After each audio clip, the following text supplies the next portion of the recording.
Yeah, once upon a time I used to own on all the GT3s. Darn.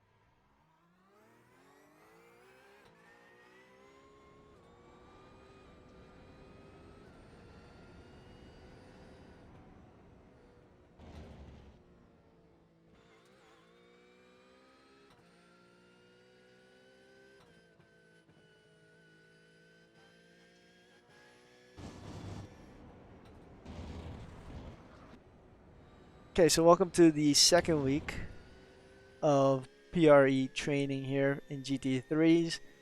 We're at Road Atlanta, one of the toughest tracks out there.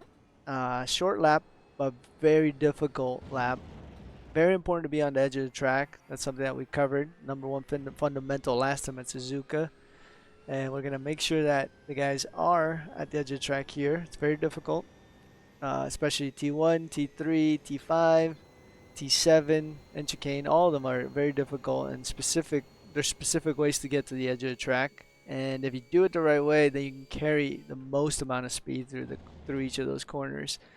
So we'll take a look, and then we'll also probably be taking a look at some of the inputs today of the guys, and probably still continue to look at understanding the racing line.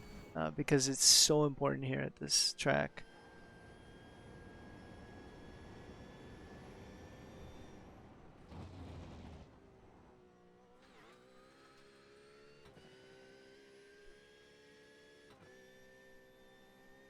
Okay, so David mentioned that he's having some issues here with the chicane. He's set on 119.3, that's pretty good. And let me bring up my notes pad here so I can take notes.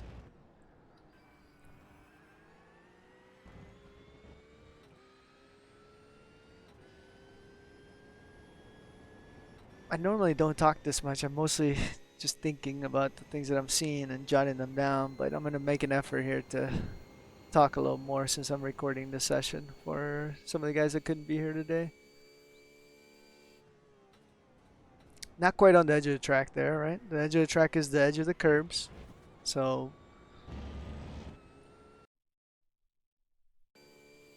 edge of track, edge of the curbs to widen this entry.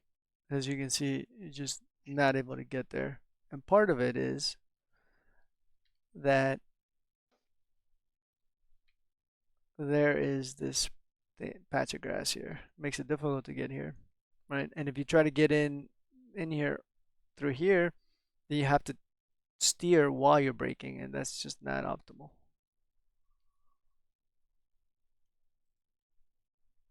Okay. I'm gonna unmute myself here from the guys.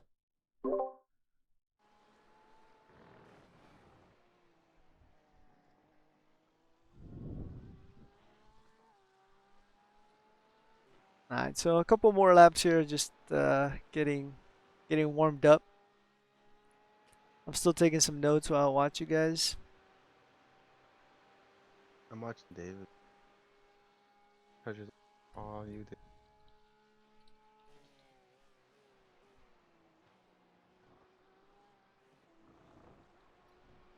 That was better.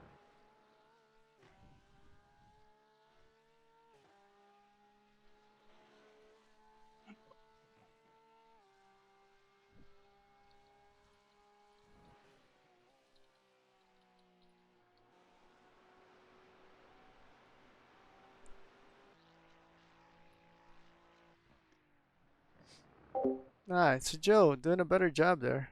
I look just trying to get on that curb. This is good, right? Still have a tire width. But notice that you can't be along the edge of the track and use this properly. if you really want to use the edge of the track here, you have to come in at a diagonal so you can avoid this grass here. And he does a better job of that, but he's steering into it while braking, and so that is not as good. It's never going to be optimal because of the way the traction circle works, right?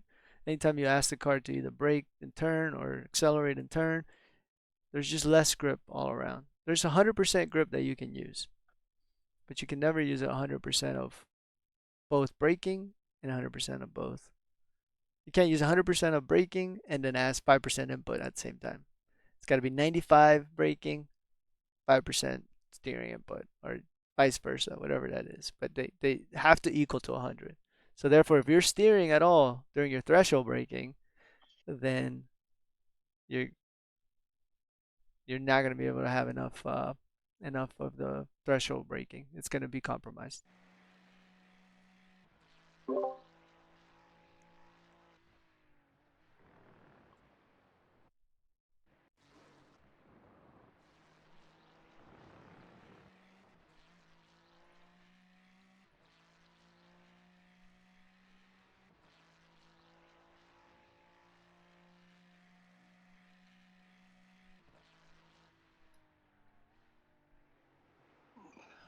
Oh, what the hell? That's not the racing line. No. Something's odd. What's going on? What are Am you I in the feeling? fixed setup? Um, Make sure you are on fixed. Oh, now I understand. What happened? I got a wrong setup going. I was like, the gears are all wrong. That's why I missed that because I'm usually only downshift once. Oh, okay. Yeah, I'm in makes I'm makes in the wrong. sense. I'm running a Bathurst setup here, Oh not man, my fixed. no wonder. No wonder why. Yeah, no wonder why I messed up. Let me get Yeah. the right setup in. Hey, still got a decent lap though, which is good. You were able to handle that setup, right? Was it the one that I made with the really low wing or a different one? That would have been Graham's. Oh, okay. I ran yours around Bathurst for quite a few laps. I think I might have even set my fast time with it. They're both right around the same. It Okay. was fine after about 2 or 3 laps, but it was really twitchy those first couple laps, especially on top of the mountain.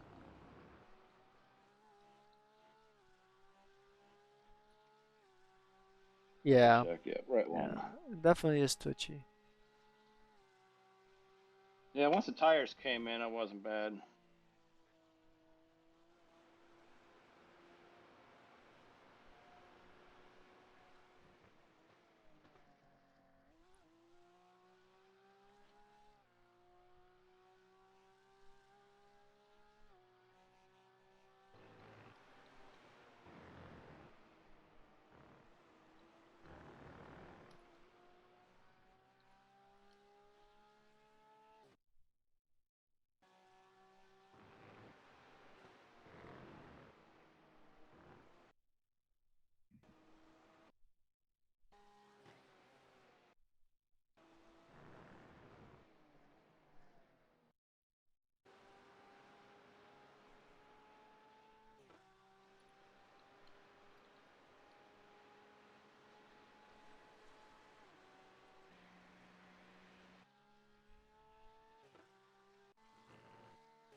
Hey, can you just hear me?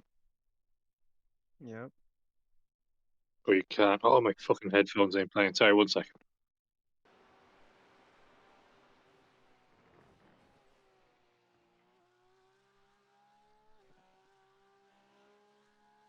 I think I should be able to hear you all. They aren't really talking. I was just observing right now. Here in about 400. 2 minutes, I'm gonna ask you guys to pull over, and we're gonna discuss a little bit. And Mike's here to fact check me in case I say anything wrong. No. It's a hosted session, yeah. Yeah. Cool.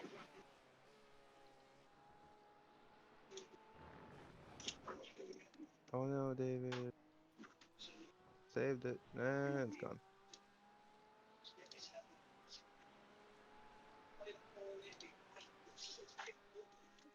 Everybody on the same setup? No, because Joe and Pete are on fixed setups. Oh, okay. I'm on fixed, yes.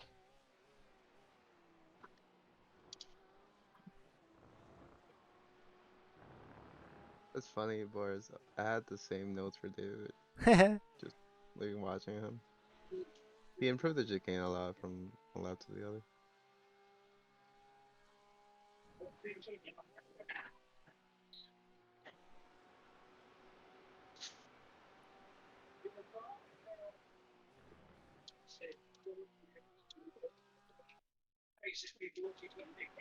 This is Road Atlanta.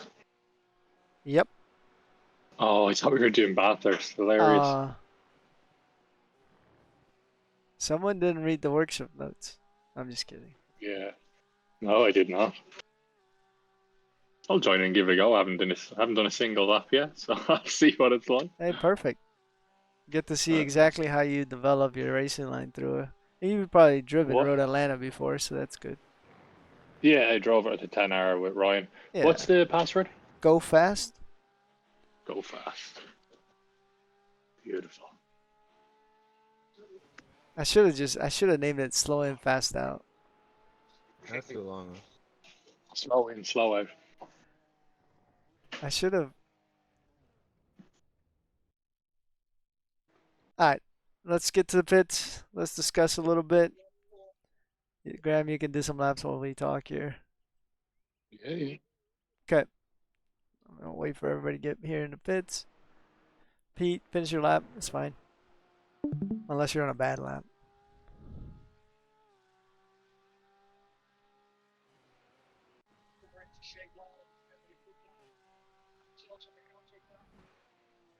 So everyone just tune into my stream here. Pete in the on the audio. No.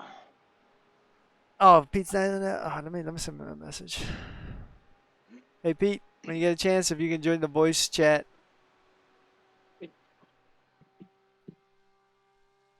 Okay. Since he's not in the voice chat, we'll just get started then.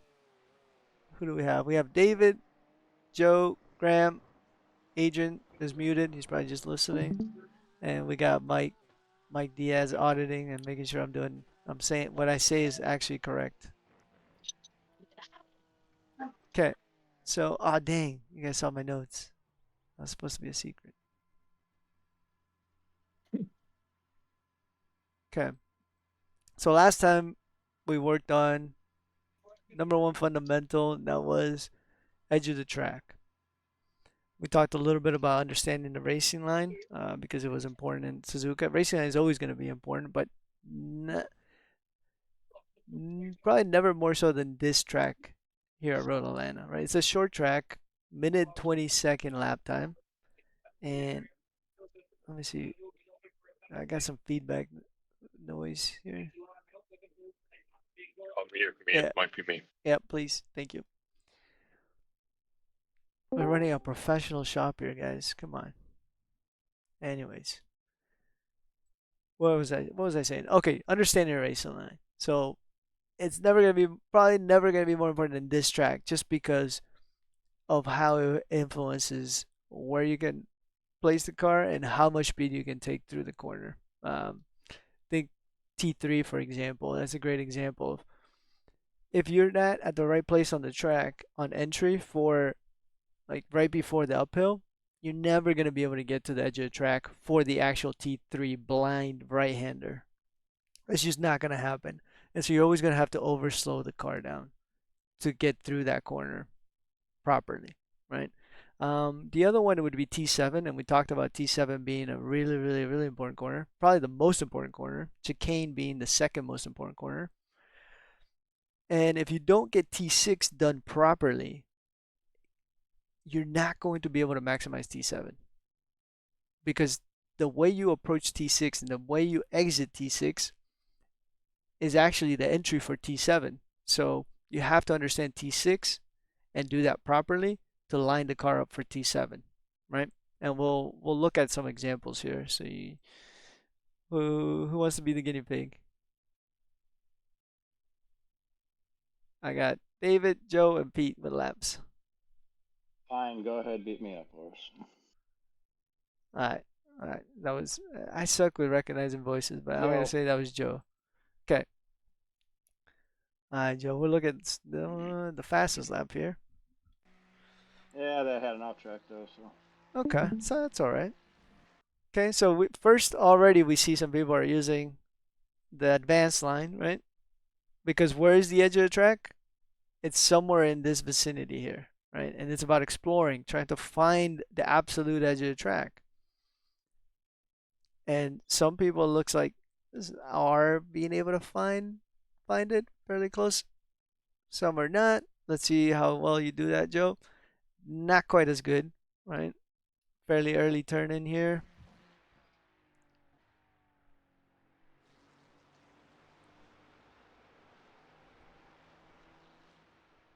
Fairly narrow, and this is what I mean about that racing line being so important through Road Atlanta, because you find yourself here in the middle of the track, right? And the track is about to crest here, and you want to be on the left hand side of this crest, and you can't see how tight this turn is until you actually look at it. Probably in chopper view here. Let's see if we can. Is there a reference point that you're using? Because I have a very hard time Um, trying to maintain a Yeah, consistent line I'm through just there. trying to aim for that second tree, Okay.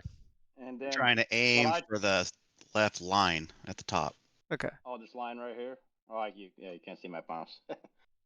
So now we get a better, like an actual aerial view of this. Okay, that's better. What do you guys think in terms of how tight this is here? Would you rate this from a scale of 1 to 5 on how tight this left-hander is? What would you guys classify this? I want an answer from each of you from a 1 to 5 scale. How tight is this corner? 5 being the most. 5 being the most. 5 being a hairpin, right? 3 being a 90-degree corner. Yeah, at the speed, I think it's like a 3. Okay, so a 3. Yeah. Yeah, Okay. I was gonna say 3. A 3. Yeah, me too. Okay, Yep. so a 3, I would say you have to slow down quite a bit for a 3, right? To make a 3, to get through a 90-degree corner, you have to brake, right? You have to brake. So in this case, do we need to brake to get through this? To get the car placed here, do we need to brake before, like No. actually brake?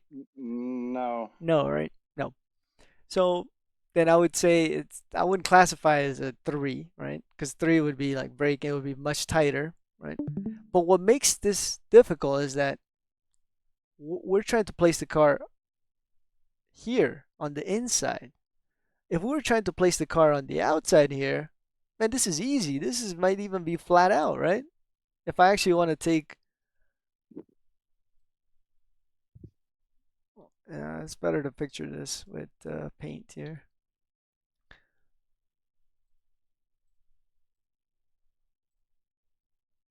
If I want to be here, then I need kind of this line, right? So that's fairly tight. And if I wanted to get to the outside here, I could probably do this full throttle, right? What do you guys think? Full throttle, no problem, right? To get to the outside there. But we need to get here. And so for that, that's what makes this a tighter corner, right? It's not 90 degrees if you look at it like a normal corner where you need to be on the outside, but you need to be on the inside here. So that makes it tighter. That's why you guys think it's 90 degrees, right? It's not because it is 90 degrees. It's not. What makes it tighter than it seems is that plus it's blind, plus the camber of the road. If you're on this area here of the track, if you're in this area of the track here, the car gets pulled away to the right hand side, right? If you're taking too much speed and you're in this area and you have too much speed, you're never gonna be able to make this tight corner here, right? And it's gonna pull you out wide again, right? So the easiest way to get to here with no braking, with no nothing, would probably be to be on the edge of the track here. If we started here to get to here, would that be better? What do you guys think? We Yes. carry more speed. Okay. Yeah. Yeah. So what stops us from being on the right hand side? What stops us from putting our car right here? Let's imagine this box is the car. The drive out of Yeah. turn one. Yeah, I feel like I'd have to drive too far to get over there. Okay. All right. So one is if we get the right exit out of T1, right? Like if we were to get the right exit out of T1 here, we would end up on the outside, even more so here, right? We're not quite on the complete outside. We could have maximized track a little bit more, right? In this case, I would say that with this line, Joe could have gotten to the outside here, right? Because right here, he's choosing to go straight. You could have chose some input to Yeah, get closer to the right hand that's side. where I'm choosing to look at that tree in front of me and just aim Exactly. for it. Yep. So, but if you get a better exit out of T1, then it will be difficult to get to the edge of the track on the right side. And more likely, you won't be able to. And so that's the main reason why you don't use the right hand side. The other reason you don't use the right hand side is because if you look at the camera of the road here, it falls off a little bit as well, right? Because it's kind of like this, right? It's rounded out a little bit. So once you get to the edges here, it pulls you out wide. So you never want to be on these areas. You kind of want to be in the middle third of the track at all times, right? And someone asked, what are the reference points, right? So Joe is saying, okay, I got this tree right here. Well, the reference points that I use are I'm looking at these grooves on the track and how they divide the track. And I'm trying to have my car to the left of this groove, roughly like in this vicinity of this groove here at the time that I turn in. So let's see if Joe is able to actually be in that area at the turning point. So fairly okay, but actually closer to the left groove than the right groove at the turn in, right? So he's narrowing his approach. Therefore, he's going to have to slow down a lot more to be able to get to the And I edge of the missed it. track at entry. And there's a reason you missed it. Because with that line, you would have to slow down so much more to get here that it may not make it worthwhile. But still, you're compromising your exit, right? And your minimum apex speed because you're not on the edge of the track. Ideally, you want to be braking along this curb. Yeah. And in order to make that happen, the car needs to be on this right part here. It needs to be here. So let me erase some of this stuff because it's getting jumbled up here. So what we want is a car that is in this vicinity here, in Yep. this vicinity, right? Probably not pointing that way, probably pointing kind of like this, in that vicinity. But this is how important the edge of the track is, and that's the line that you want to take. And take a look at how much easier this line would be to achieve getting on this curb and getting on the curb early, not late, early. You want to prioritize getting on that curb as early as possible. And what is the brake marker? You may ask yourself. Well, if I can get on this curb early, I can use the curb itself as my brake reference marker. So I can brake as I start touching this curb and brake all the way through the curb and use the end of this curb as my turn-in marker for T3. And if you use these, then the car naturally just goes to the apex. It goes to the apex and it jumps over the apex if you do it that way. And if you don't do it this way, then more likely you're just gonna have random lines through here every lap, right? So back to the reference points. This groove on the right, the middle groove, to the left, be to the left of it, kind of as you're about to crest, and turn in as you're about to crest. And here's the thing is, if you turn in and the car, probably all of you have experienced this, is once you turn in, does the car actually bite and turn in? For who does it? Speak up. Say, for me, it does. As soon as I turn, the car responds immediately and it turns in perfectly. I gotta get off the gas to kind of get it to rotate a little bit. Yeah. Okay. All right. So it's a combination of not just being in the right spot, but you also have to release a little bit of the throttle, bring some of that weight transfer to the front, bring some of that weight to the front, transfer it to get a little bit more steering input, right? Because this goes back to traction circle. Do you guys know what traction circle is? Has there anybody heard of it? We'll cover it real No. quick and then we'll go back out on track. And then we'll cover some other corners afterwards. Okay, so traction circle. And in application, it doesn't really look like a circle. It looks more like a diamond, kind of like a diamond, right? It depends on the car. Some cars can't brake at the same G's that they can turn at, right? So one of these directions, the vertical direction, the y-axis, is lateral acceleration. I mean, no, it's a longitudinal acceleration. So we'll just do LNG, longitudinal. And the left to right is lateral, meaning side to side, right? So think of this as left side tires, right side tires. This would be braking, right? When the car, you're using the front tires the most, and this would be acceleration phase. So in a corner, when I'm threshold braking, I want to be here, right? At the edge of grip. So anything on the outside here, on the actual circle, is the edge, is the limit of grip of the car. So technically, I can't drive anywhere out here. I can't. And each car has its own traction circle, right? The closer you are to the edge, the faster you're going. So I can't drive on the outside here. What does it mean if I'm driving on the inside? If my inputs like are on the inside here. And this is all in G's. G's, lateral G's and longitudinal G's. What do you think? Someone Well, venture a guess. less G's, the more inside you are on that. Yeah, so exactly, right? So think, let's use this example. That would be 1G, and then at the outermost part of the circle is going to be 2G's. Same thing for the vertical. 1G and then 2G's. So what do you guys think? If I'm compare a driver that's driving in here, right? For this left-hander would be right side tires getting loaded. So and a driver that's here in like closer to here.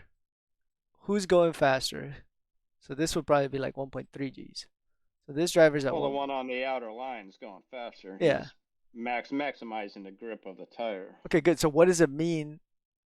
Okay, perfect definition. So maximizing the grip of the tire. So what opposite, this driver is under driving the car, right? He's not at the limit of grip, so he's under driving the car. So most of you guys right now are in the under driving category. You're not quite at the limit of the grip that's available, right?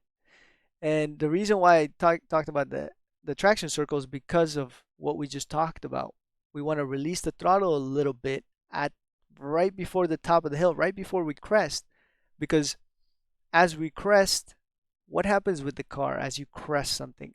The weight gets pulled up, right? And when the weight gets pulled up, it gets pulled up off of the tires, and that leads to less grip on all 4 tires. So therefore less steering. And if we want to get a little bit more grip onto the front tires, then we gotta get off the throttle, right? Because we're here. Think about it. At the top of the hill, we're here. We're at the edge of grip. Let me use a red marker here. Let me make this bigger so I can just do dots. We're here, right? At the top of the hill. So can we ask the car to go right? Can we ask the car to go left without any other input and just keep it pinned? No, we can't, because then it's hard to see here, right? But if we were to zoom in and really, really like actually draw a line here, it would be outside the traction circle. That line would be, or that point would be outside the traction circle. It'll be, let me make this 5, yeah, it'll be right here, right? So technically we can't do that. So that's why I'm saying you have to lift a little bit, because that's what's going to get you back inside the traction circle and be in here, so that you can put a little bit of steering input to get the car left. So you have to lift a little bit to give some of that grip back and be within the traction circle. That's why this is important. And so this is talked about a lot when you're talking about whether you can be on throttle and brake at the same time. How much, like in threshold braking, would you want to be steering? No, right? In threshold braking, you would want to be at the top of the traction circle, right here, braking fully 100%. And then as you're turning in, you're releasing the brakes. Therefore, you're moving along this line as you're releasing the brakes, right? And as you get to the mid corner to apex, this is where you want to be. And then you transition to the throttle, and the steering input opens up, and you move along the traction circle like this, right? So a driver that is driving like that is optimally using the racing line, optimally doing the right inputs. Somebody that's not quite braking the right way might be turning his steering a little bit, so therefore he can't brake fully. So then they would be here. They would start there, and already they're losing time. And they may not use all the track, so then they're losing more time. And then they're not using all the track on exit as well, so they can't get on throttle as hard, right? And they might be driving that circle, and that's loss of time. Okay, so that was very detailed, probably more than we needed, but hey, that's what these sessions are for. So now let's go out there and let's put the car in this area here. For Joe, it's a little bit to the right. Get that little lift. Focus on getting the car to this, on this curb early, using that as your braking reference marker. If you need to lift completely to get here from the point of turn in, do it, because you have to visually see it, right? In order to then speed up and do it faster and faster and faster. So that was Joe. Let's look at Pete. Oh, don't even bother. It's a bad day, bad day for me. Now we're gonna look. Come on, Pete. I know you have speed here. Let's see here. Not this morning. Okay. So this is a perfect illustration of what we just talked about, right? We're on the inside, we're making the corner more narrow, and what does the car do? It fights against us, right? And now we're on the right, we're on the brakes, and we're asking the car to turn and brake at the same time, and the car says, "Nope, can't do Nope. that. That's past the limit of grip." And what does it do? It slides and understeers off, right? And that's a perfect illustration of what we just talked about. And now that you know exactly what's happening, you can go and really experience it and put the car to the right and see how it reacts differently. All right, let's look at David real quick.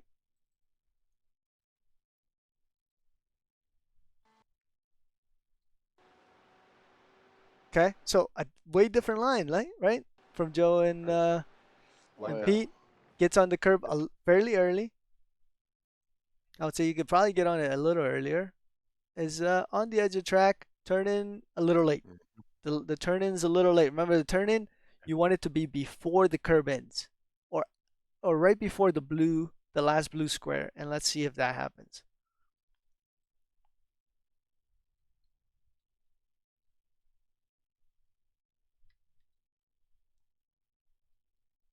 Nope. Right. So we're pretty much off, and the turn in hasn't happened yet. The turn in happens after we get off, and leads to this drifting off here, because you want to cut completely, right? You want to cut through there completely so you can get on throttle early and then have the wheel straight as you're going through here. So that was late, but now you have the right reference points to tie those inputs together. And last but not least, we got Graham put in some laps. That's the nice thing about this track too. You can put in a lot of laps real fast.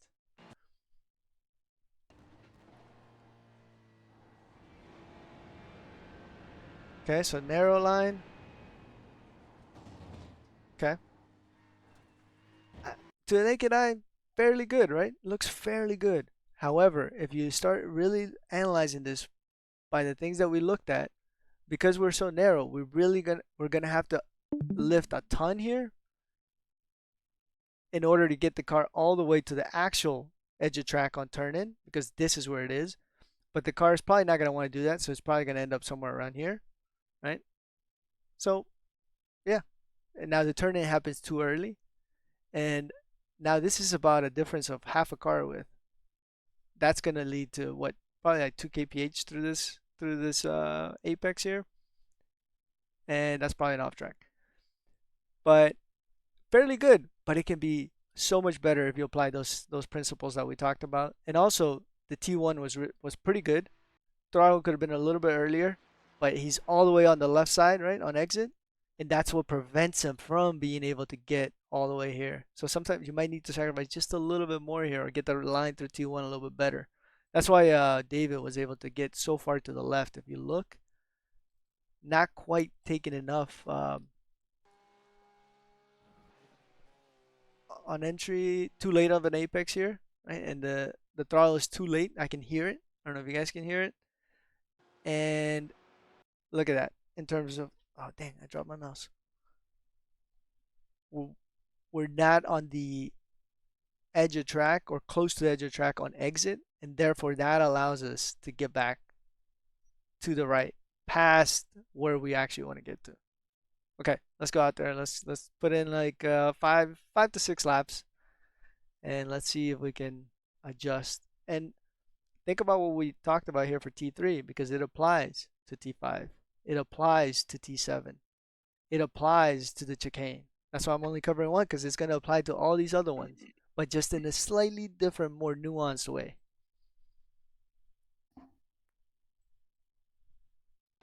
Any questions? Nope.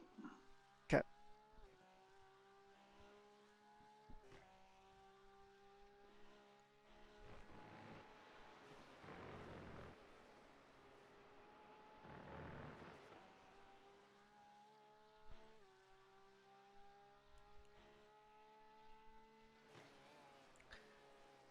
Another thing to consider in terms of how fast the laps are. The out lap obviously is going to be fairly slow.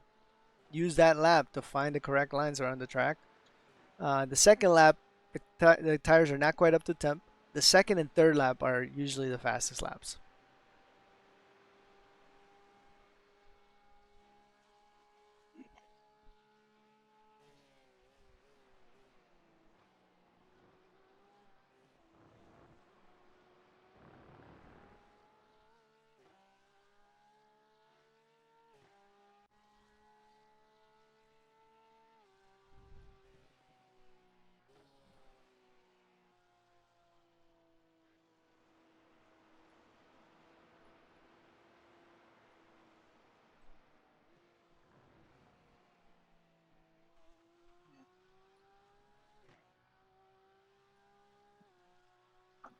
Morning, all.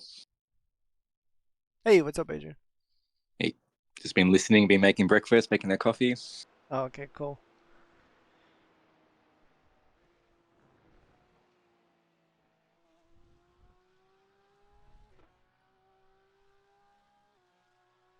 That second turn you're talking about, where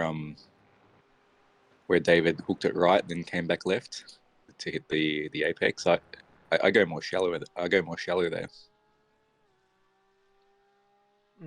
Trying to picture it. The So go back to his turn one. turn one. Let's see. Yeah, so turn one, I'll stay more towards the right. So obviously I'll hit this corner, and then the car will move left like that, and then I'll stay there, and then I'll hit the apex going straight onto the grass, onto the curb. Okay. Yeah, I mean, there's other lines. I'm not saying this is the Yeah. line. I would say this is the most optimal line. Now, T1 is very difficult, and it's very difficult in the Porsche already, right? Yeah, that's right. So it's going to fluctuate. But if you have an idea of what the optimal line is, you can change your inputs to still make the corner almost as good, right? Even if you're too narrow or if you're too wide, right? You make the adjustment. But that would be ideal in terms of getting the best T1 and trying to get the car Yeah, back to that specific point. and consistently. Yeah. So that was a pretty good line through T3, David. Still a little late on the turn in of the actual T3. You're still coming off the curb before the turn in. Yeah, I was going quite a bit slower just to kind of visualize it, and then Yeah, I completely messed up the next lap. no, it's all right. That's good. Don't go too slow though, because of the way the track is. If you go too slow, it just changes everything, changes the timing of Yeah, things, and it's all about timing, right? At full speed, if you get that turn in right, it leads you right to that apex. But if you're going too slow, guess what? You're right in the grass. yeah. Hey Boris, you see IMSA's at Aragon next week, Yeah. but it's it's the MotoGP circuit, so it's not the hairpin at the end. They cut it off halfway down the back straight. Oh yeah. I think it's a much better track layout. I like both. Pete almost got it. Just a little bit more braking into T3. Remember, the brake marker should be as you get on that curb, right? It depends how much lifting you did. If you had to do a lot of lifting to get the car to the curb, probably need to brake a little after you get on the curb. If you didn't have to do very much lifting at all, then it's right as you are on the curb. As you're about to get on the curb, hard on the brake. It's a hard brake and release.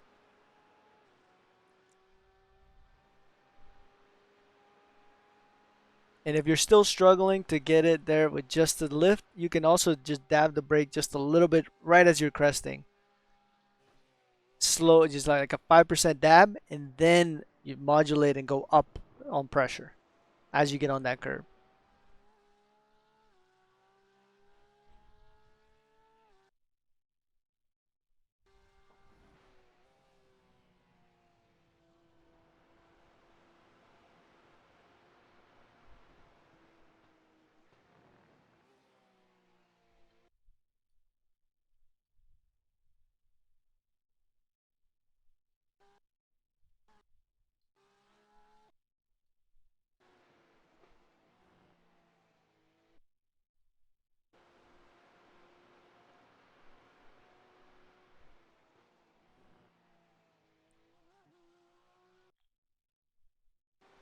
And if you miss the curb completely, like that last attempt you just had there, Pete, that means the lift was just not fast enough, or the turn in was not early enough, and that made you go wide.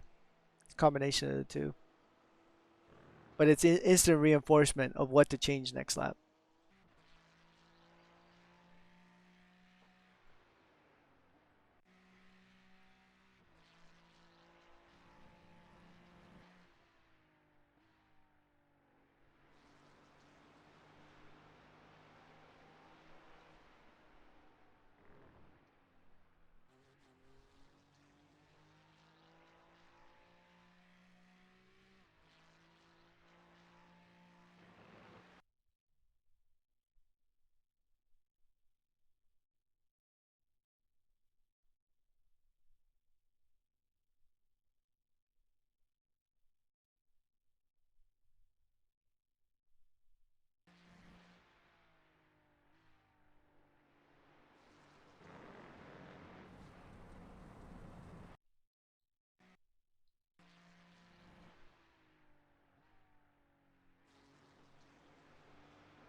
Getting better, Joe, but still not. You're not getting to that entry curve on the left fast enough.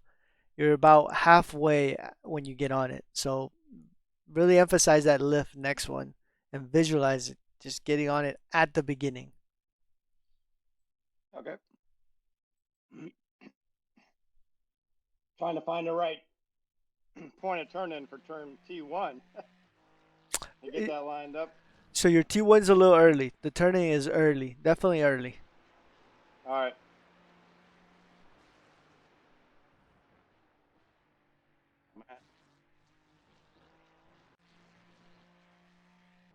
I messed that all up. One more. That's good.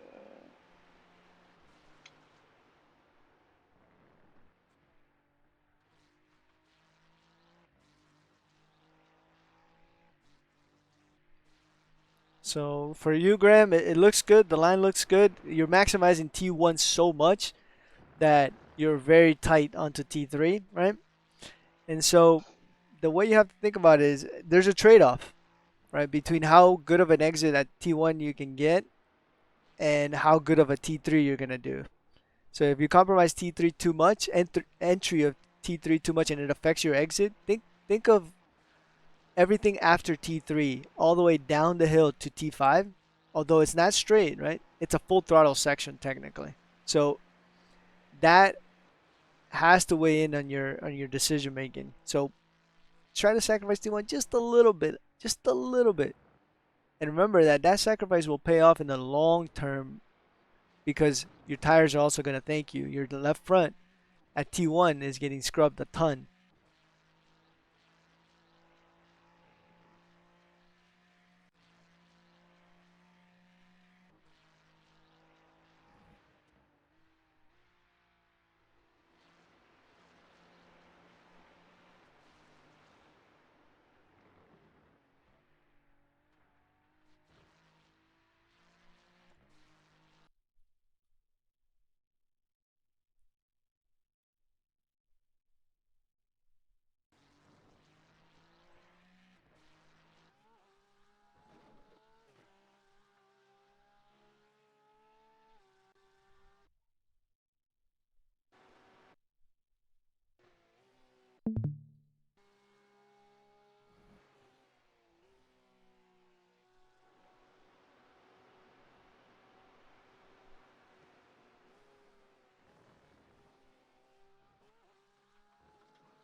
That was my first clean lap.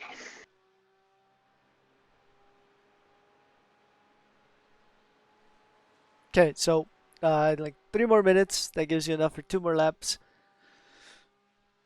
Practice pit entry if you can, because our PRL races require a pit entry. And then we'll look at some examples of some of the new lines that you're doing, and then we'll move on to a different corner.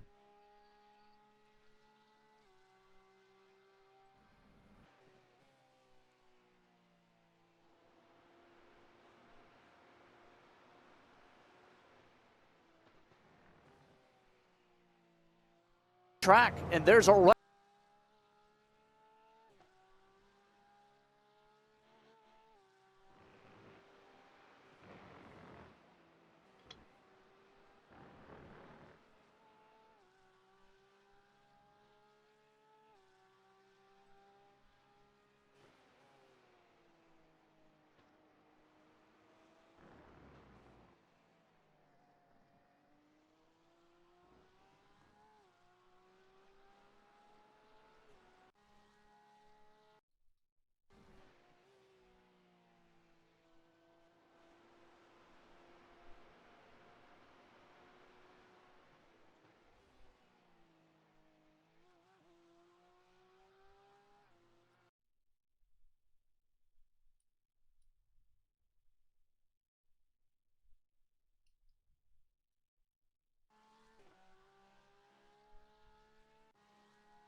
Oh, no, no, no.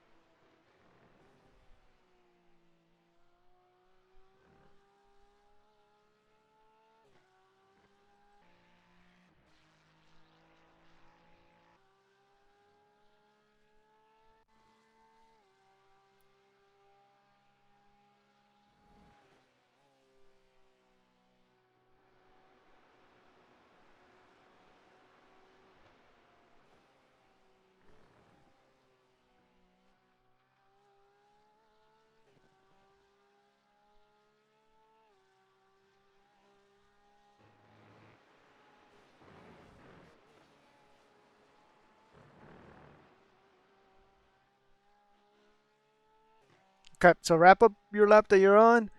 If it's a good lap, finish it. If it's not so good, practice pit entry, and then let's meet back in the pits.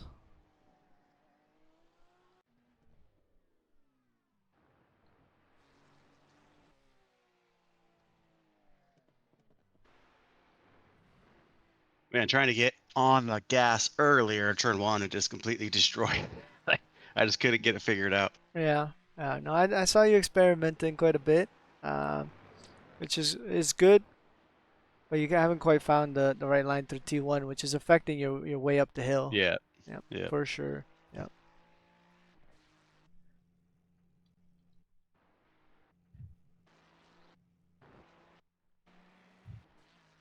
Yeah, I think I thought I had it pretty consistent, but then like it's just changed one little thing and then it Yeah. Well, completely destroyed me. since you're Matt, here how did you finish? since you're here on the pits already, let's look at your T1 here.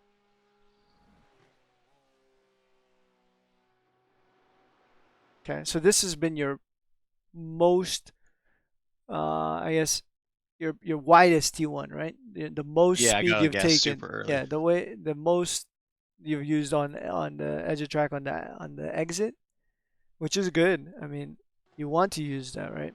But again, there's a trade-off. There's a trade-off to Yeah. using a lot because it comes back to hurt you on the.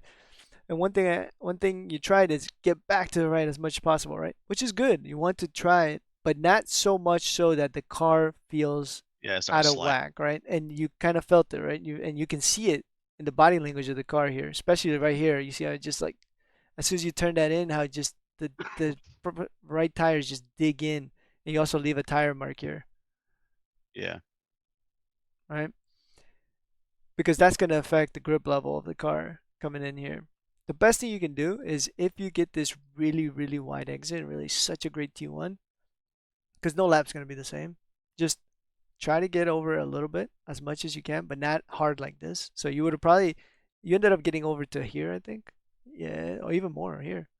But you could have easily just gotten over to about here with Yeah. with none of that extra, stress on the tires and heat generate on the tires and just lift it a little bit earlier. Just lift a little bit earlier to have more control of the car in this area, so that you can still get on early, right?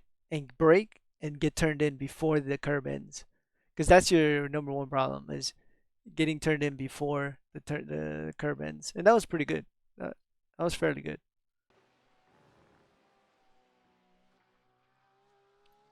But let's look at T1 on some of these other attempts because you do struggle with taking enough speed through T1. That was better. Yeah, I was trying to get on the gas, just a little bit earlier. Man, that looked so good right there. Just needed to But get it turned in early, but you got too much on the grass right there. I think I was carrying way too much, way more speed too, so I wasn't expecting it to come up so fast. Yeah, exactly. But you're experimenting and you're getting this new experience now, right? And you're gonna be able to judge it better soon.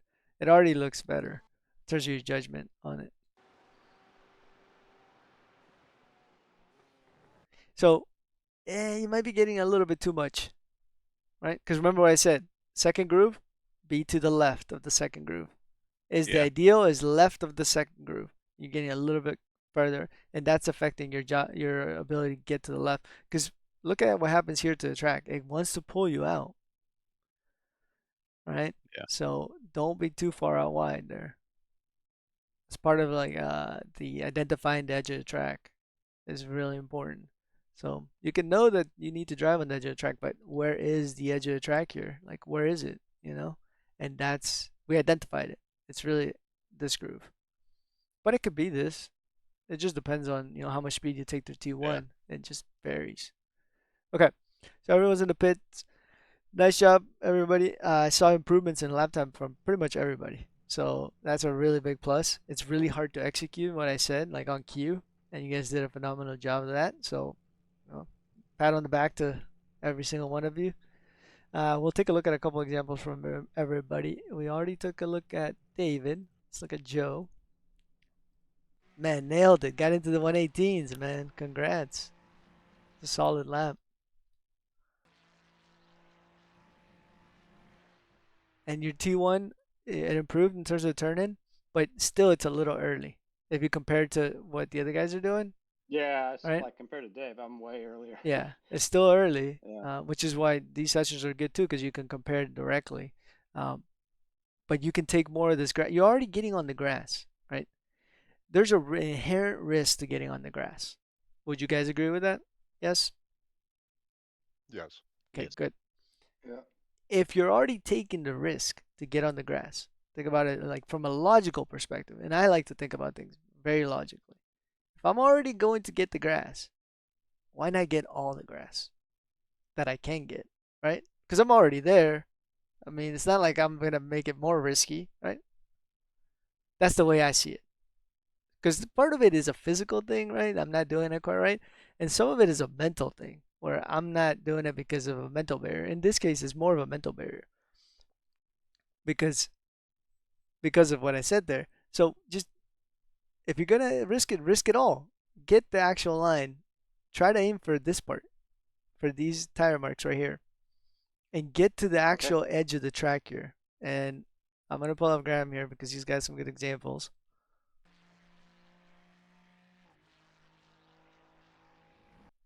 All right, see that? You're Right. here. Yep. Yep. He's here, and the edge of the track is actually right here where he's at, right? And that just naturally leads to a later turn in, right? And more speed. The key thing here, though, is you can't just be on the edge of the track and then expect to use the grass. You have to get off of the edge of the track and create a diagonal line that's straight, just like Graham's doing right there. You see that? His wheel's perfectly straight there. It actually changes just a little bit. At the last second, there's a little bit of turn in to the left here, if you notice it. So it could be even better, right? So you could be just a little bit wider here. The turn in's a little bit too early in there because it looks like he's gonna hit the grass too early, right? So he has to adjust a little bit. So you could fine tune this line a little bit better too, and that leads to 100%. this. I lost 1/10. Yeah, and that leads to this. And that was perfect right there. Look at that. That's a great line. Although still, exit could have been better, right? Exit could have been better, and you can see it because right here I can't see the throttle input. I can hear it. Let me go to cockpit and see if we can hear this. Can you guys hear the volume or no? No. Yeah? No. No? Oh, you No. no, no, we can't. No. No, okay. That's because I'm not sharing iRace because then it would share everything. Maybe in Yeah, fair these, enough. I think what I'm gonna start doing is maybe change my screen only to have the center screen as iRacing. That way I can just have sound too, because sound is important when showing things, especially if you can't see the actual throttle inputs. But I'm gonna try to hear the throttle input here. I throttled now. Okay. Right at the apex is when I throttle. Okay. And this car is a little different in terms of like how it sounds, but it sounds late. It sounds late, and then I can also tell you that based on the wheel input here, right here, there's a lot of steering being asked of, right? You're asking the car, remember, back to that traction circle. You're asking the car to turn a lot. Are you going to be able to be full throttle with this much steering input? No, fuck. No, right? No. And does that impact your ability to get as much down the hill as possible? Not being on full throttle after the right here after the apex. If you can get on full throttle earlier, think about how much more time you're gonna save rather than the hundreds that you saved trying to push the entry here. The line looked really good, but the entry is too hard, and you can see it in the body language of the car because you're kind of struggling to get it there. See what I mean? It would be easier if the car was more pointed towards here. I'm not saying it's bad. It's a really good lap. It's No, 18.4. 100%. It You're dead says, right. right? Oh, I But agree. I didn't brake hard. I didn't trail yeah, brake long enough is what happened, I think, but this is the type of on entry. details, that get to the 18.2 lap time, right? That's what you're missing, right? So for everybody's different, but things looking good there, Graham. Nice job. All right, so we covered Yeah, cheers. Graham, Joe, David, and now Pete.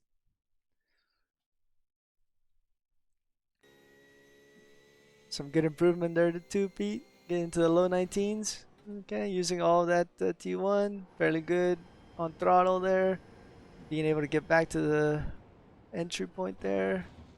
Very nice. Okay. Line looks very good.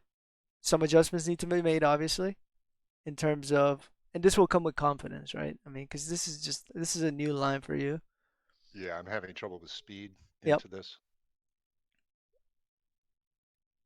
But now, because things are coming at you a little bit differently, that's probably why you're missing it. But remember, and you took that advice that I gave, right?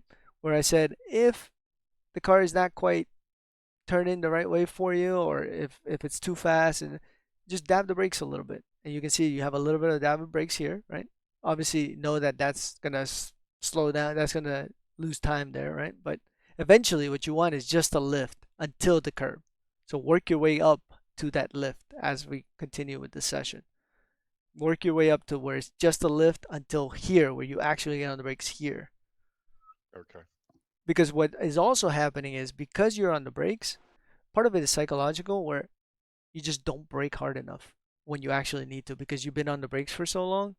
Your True. body almost kind of is like, yeah, I'm Makes sense. good, I'm Yep. good. It kind of lulls you to sleep, kind of, and that's why you missed the turning point, and you were too fast, and that's why you missed this apex because you ideally would have been through here. It's not like you were taking a ton of speed through there, right? It's just that because you were on the brakes so long, you thought, it's good enough. I don't need to brake harder because I've been on the brakes for so long. It's more of a psychological, but as you do more reps, it'll get better, and you'll get into that 18 for sure.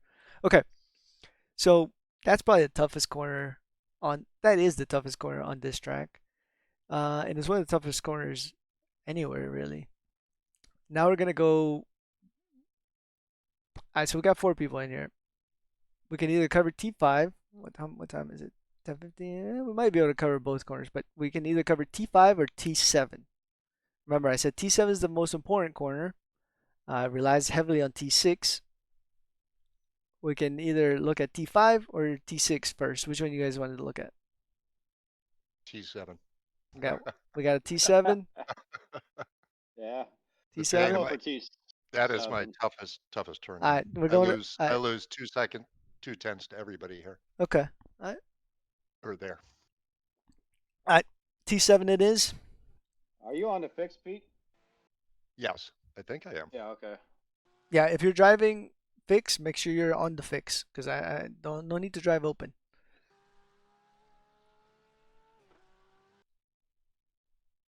So who here, Graham or David, wants to chime in here? Coaching opportunity for Pete in terms of this downhill section. Anyone can identify the problem here, or is there a problem? Not. Going too far left Okay, going too Yeah. far left. on the second turn Okay, because he's not going fast enough. If you're going fast enough on the exit here, you wouldn't be able to get the whole way left. I don't think that easy. yeah. Okay, so that's 1 point, right? If you're actually carrying the proper amount of speed, you probably won't be able to get all the way to the left. Is what he's I've saying. been I, I've been trying to get to the left because it sets me up better for Yeah, definitely, that. definitely. You should be trying to get to the left. What he's saying is if you take more speed through T3, the more and more speed you take to T3, the less you're going to be able to get to the left, right? Because the car's going to want to Correct. push more, right? You're taking more speed. You're Correct. more on that edge of the traction circle. However, you because you have less speed through here, you're able to get to this even to this curb. Look at that. You graze that curb, right? And it gives you this entry here. However, that's deceiving you to think you have more grip because if you actually look at the track, this goes back to what defines the edge of track. It's very easy for somebody to say be on the edge of the track. But what is the actual edge of the track? That is a more important question because if you already know to be on the edge of the track. But if you can identify what the edge of the track is, then that is actually what's going to allow you to be able to drive there. You have to identify it first. And so when with it's respect to the racing line.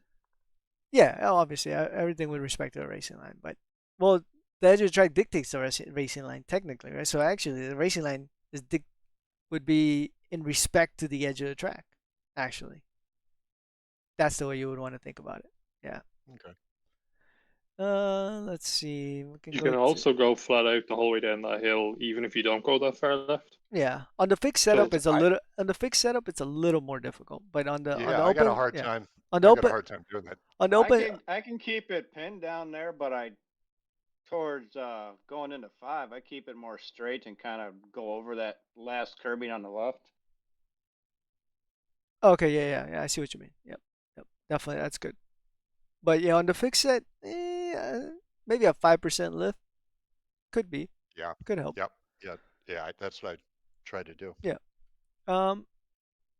However, all right. So let's look at this. How the track actually looks here. And this is not the best perspective. I thought this would be better, but I guess Chase is better. Far Chase. So we can actually look at the track. Ah, this is a better angle. Much better. We'll zoom in a little bit.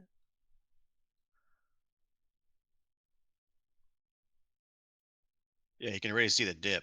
Okay. Yeah, Damn. yeah, Perfect. This is a Oh, on the perfect left-hand angle. side there. Perfect angle here. yeah. Good. Okay. So maybe I don't even need to go over this, but because we're recording it for somebody that may not be here today, we're going to go to paint. And then you guys can check out my excellent drawing skills again. Okay. I'll look at, we'll do a I've line never here. noticed that dip before. So you can, I'm going to try and draw it, but this area right here, Yeah. the track falls away, right? It falls away. And remember, the whole track is like this. The whole track is kind of like this. Where at the edges, it's lower. So anytime you get closer to the edges, it pulls you out. That's why it's also difficult. I forget what it's called. Is this called concave? I think it's called concave. Crown. I'll If look it's that. higher in the middle, it's a crown. Yeah, no, Oh, it's okay, so crown. it's So concave concave is though, like so this. you're fine. Concave is this, right? Or I'll look it up later. Forgetting my vocabulary here. But if you put your car here, the track wants you to go this way. You're fighting against that. You're asking more of the Okay. car. Yep. And if you're going at a significantly more speed, this is actually going to cause you to be able to take less speed down the downhill. Ideally, the edge of the track is avoiding specifically this part here, because this area right here is really, really pronounced downhill. Just kind of want to be around here.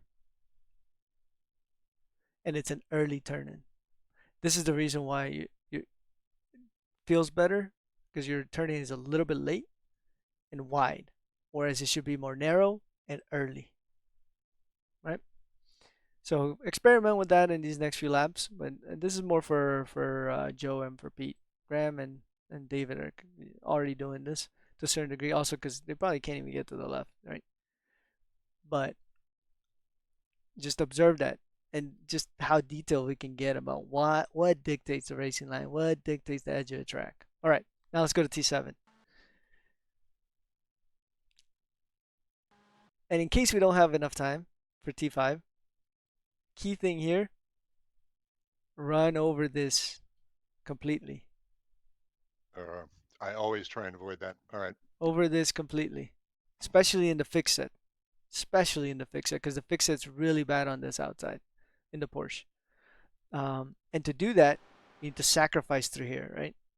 Carry a little less speed, be more in control to get the car pointed right this way and throttle out through the whole thing, right? Whereas right now you're just waiting, throttle. Now I'm right? on. Yep. Yeah, exactly. Okay. Lost 2 or 3 car lengths. Yep. One of the fundamental things that we talk about when braking, threshold braking, there's two ways of braking. You can brake parallel to the edge of the track, or you can brake diagonal to in a diagonal to the edge of the track. We already talked about it in T1, right? But in this is more apparent because it's just grass.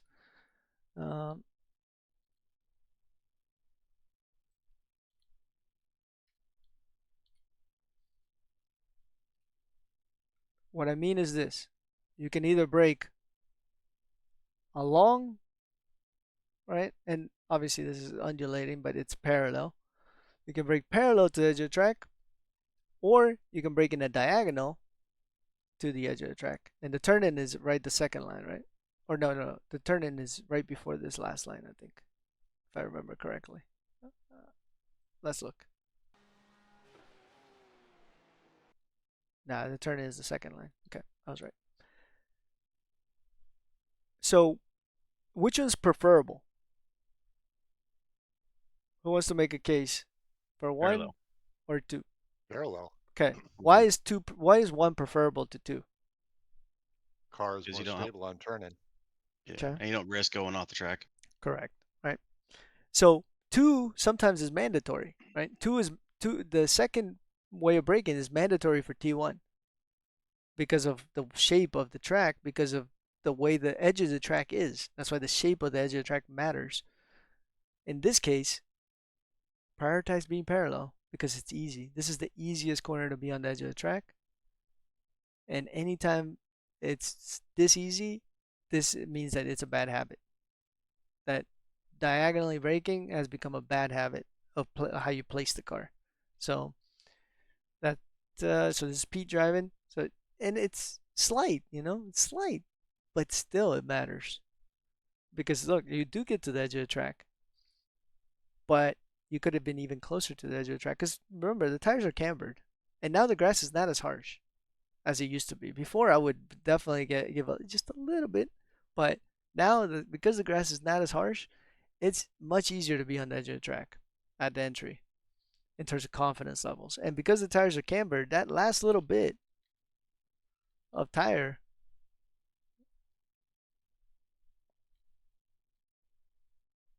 look at that.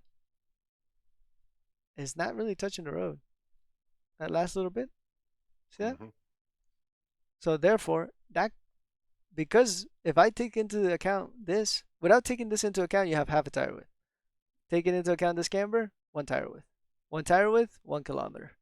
1 kilometer, I don't know, 400ths of a second, depending. Okay, so give me a second here. Let me jot down. Let me jot down this. 2 ways of braking. Because then I can't remember what we covered. I gotta take my notes.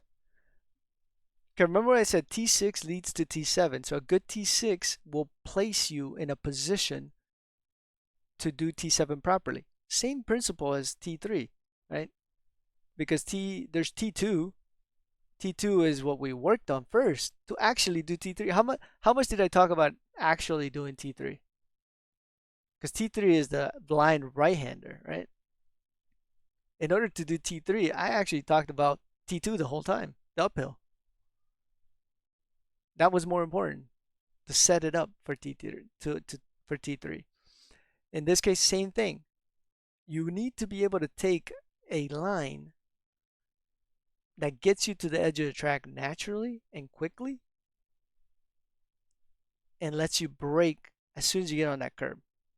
Right? So looking at this line from Pete, right, it's a fairly good line. Right? Able to hit the apex, not the innermost apex, but able to hit the apex, use most of the track on exit, if not all, actually. Let's see how good the entry was in terms of edge of track. Pretty good. This looks good. This looks pretty good. Could it have been faster? Probably, right? And what would have allowed us to? Can anyone venture a guess? What would you change about this approach Faster in in the T6? T6. Repeat that one more time. I didn't hear it. I just said a faster T6 would have helped with overall time through that whole section. Faster T6. Okay. So faster T6. How do you achieve a faster T6? Well, I think as you're explaining, open up the radius of the turn a little bit, get out a little bit wider, Okay. and try to get on the gas hard at the apex. At the apex. Okay. Which one's the apex? That's the key question. Which one's the apex? I'm gonna give you I guys. do. I'm gonna give you guys A some choices here. Give me a sec. I'm gonna chase. I'm just gonna pick out a couple apexes for you guys, and then I want you to tell me. Okay. We got the red choice. I'm just gonna draw a line here. Red choice is around here. Then we'll go with the yellow choice.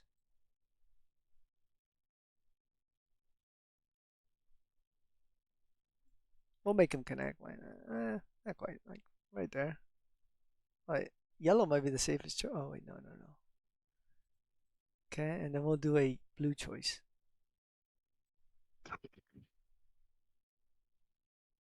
For me, it's blue. Okay, which is the apex? David says I blue. think I hit blue too, but I think yellow is probably to the beginning of the yellow after the blue is probably more ideal. Yep, Okay, so blue I is go for red. who's voting for blue is red? Red. Oh Who's, yeah, who the said? beginning of red is where I'm aiming for. Graham. Okay. So one principle that it's a must, a non-negotiable, right, for building a corner, and that is at the mid corner, at the apex, there needs to be a brake to throttle transition, right? That's the rule. Now, just like any rule, it can be broken, right? You can get on throttle a little later. That's not good. 99.9% of the time, getting on throttle later is no good. You can get on the throttle earlier than the apex. That can be good, right? Lets you carry more speed. That's usually where you can break the rule. Is get on throttle a little bit earlier. It depends on the corner than the apex. But the rule is brake throttle transition. That happens at the apex. It's tied to the apex. Right? And that's how you know how good your exits are, based on that actual scenario. If your exit's not good, if your exit is easy, meaning there's road on the exit, there's road to be used, then your apex was too late. What's tied to the apex? Who knows it?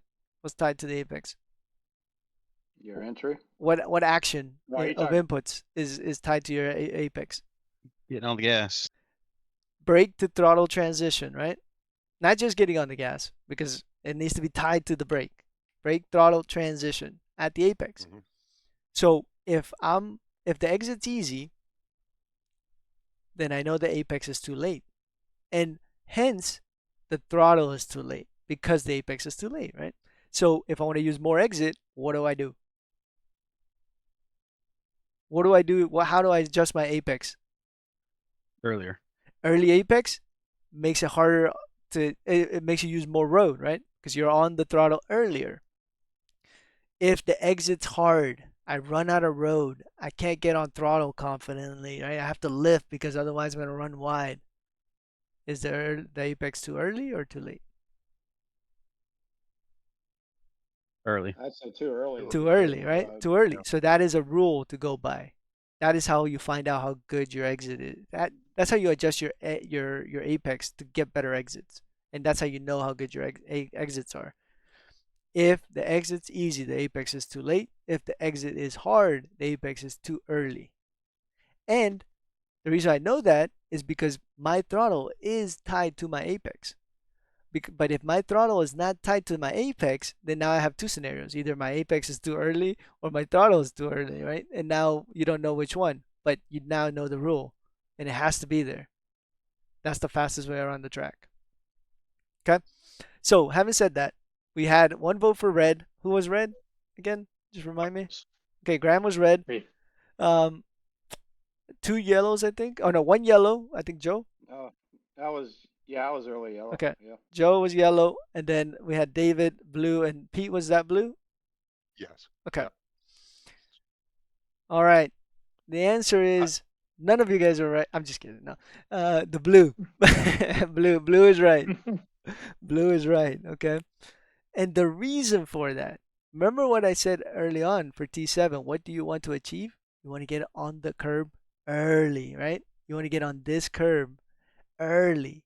And in order to get on the curb as early as possible, what kind of apex do you want? Early. Early apex. Early apex, hard exit, right? Now you want the exit to be, you don't want it to be so hard that you can't even get on the curve, right? You run wide on the grass. So that you can't, you got to find the balance. But so let's look at far chase here. Let me change this angle a little bit. And it'll be easier to look at this with inputs here. But so which one would you guys say is the actual apex that Pete took? And this would be easier Yellow. to look at, right? With the throttle, because the throttle really tells you where the apex is. So just playing it slow motion like this, what is his apex? Is it an early apex? Is it a late apex or a middle apex? I would say late. It's almost like a red because you can see how long it takes him. He's actually turning to get to the edge of the track All right. instead of letting the gas take him out. All right, so let's look. Red is the blue, the second blue. I would say he's at. Oh, Look, yeah. he's still on the brakes. Look, brake, brake, brake, brake, brake, brake, brake, brake, brake, brake, brake, brake, brake, brake, brake, brake, brake, brake, brake, throttle. Or That's the apex, right? And take a look at how late he gets on the curb. Right? Yeah, if you get on early, you don't have to steer for it. Like you just end up there. Right. It seems like. So Hmm. now you're on the brakes. Now you have the threshold brake, but the car is pointed diagonally at the grass. So can you do, remember this? Traction circle? Can you brake at the optimal part of the traction circle if your car is pointed like this? no. No, right? So now you're going to have to ask a little bit of right steering, right? Put a little bit more load on the left tires because you're steering, and so therefore you can't brake as hard. Therefore you can't brake as late. That's what people say, right? Just like that edge of track, be on the edge of track. That's usually what people say. But how do you get to the edge of track is the important thing. People say brake later. But how do you actually brake later is the actual question you want to ask. And this is the way you actually brake later. Have the car pointed straight in the braking zone during threshold braking. You'll brake later. All right. And so in this case, if we do the early apex here and get on throttle here, yes, it's going to be scary. It's going to look like the car is going to go wide, right? But it's actually going to get us to the curb around here. And if we can enter the curb around here, then the car is going to be already more straight than it is now, right? And it's going to give us enough time to get both tires on it, get the car pointed straight, and brake in a straight line on the curb parallel to the edge of the track rather than in a diagonal, right? While steering. That's the concept. So notice how I haven't even talked about T7 at all. It's really what's going to get you the right line is hitting this early apex and doing this the right way. So you can break in a straight line here, and now you can turn in 2 squares before this blue square. Like once you're on this between the transition of this blue and yellow square right here, about there is like the perfect turn in. Just you gotta find it based on what speed you're carrying, right? But the most important part, early apex. So let's go. Let's see before we get out there. So my turn is a little bit late then, I guess, to do that. It's funny because I thought I was hitting the blue. Okay, so good point. I didn't say what leads to an early apex. We know what leads to a easy exit or hard exit based on the apex. So what leads to an early apex? Early turn-in. Early turn in, right? Late turn in, late apex.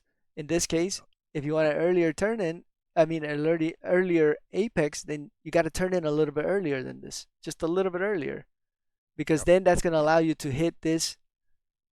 And I'm going to take a picture of this so it's easier to visualize.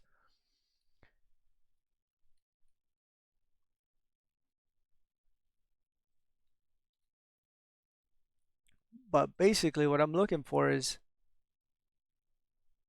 kind of a line like this. Okay, that's not it. We'll go like this. Maybe, that might make it easier to do it. Okay. It's still not good. I'm just gonna draw it. Basically, I'm trying to get through here. I want the car to be kind of pointed like that's too narrow. Like this. I want the car to be like that. But you see how the car is more like this. See that? It's pointed to get here, basically. The car is pointed to get here. Whereas if you go like this, you're gonna miss this. You're not even gonna be here. You're gonna be around here. You're not gonna be touching the curbs here. You're gonna touch the curb here and maybe right there. You're grazing it. But all this you're missing. Whereas remember, Pete's car is all the way here's his apex, is this one. This is his apex, this one. And he's right grazing that curb, right? You're gonna be missing all of this. All that's gonna be pavement. That's where your car is gonna be on this side. Okay, let's get out there and execute. Actually, no, we're gonna look at the. Oh, thanks, Graham. Take care, man. Appreciate you popping in. David, we'll look at your best lap.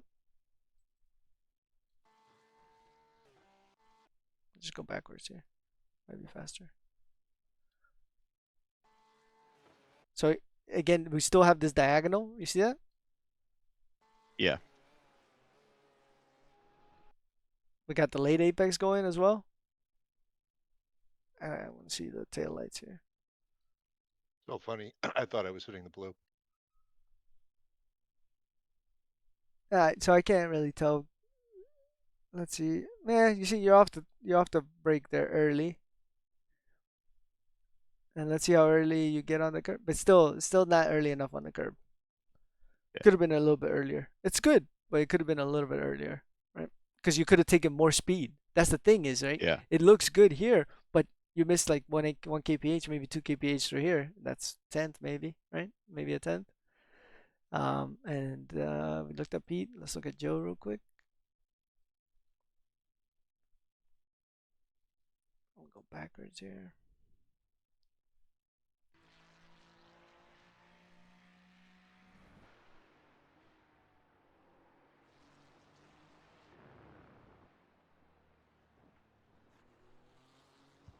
Okay, so it's a pretty good line. I like that you came over all the way to the left there, right? That's prioritizing parallel braking, so you guys know. That's prioritizing. Look at that. Really using the camber of those tires. Really on the edge of the track, but turned in just a little bit too early. Just a little bit too early, which got you out of there.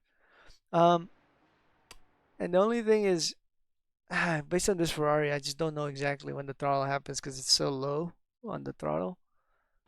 But based on the brakes, it would appear, right, that you hit the yellow apex, which is right here. And we talked about this being the actual apex. Mm-hmm. So the apex is really the transition of this blue and yellow. So right there. It's the first. If you look at this properly, it's a trapezoid shape. You guys see it? And T5 is the same thing. We're probably not going to get to T5, but if you look at it, this is a trapezoid.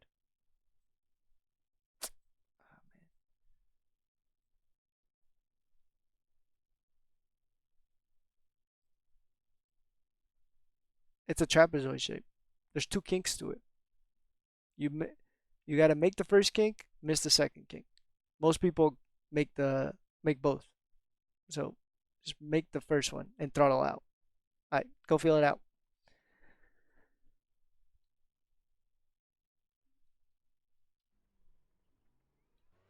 First lap, obviously it's an out lap, so just find the line.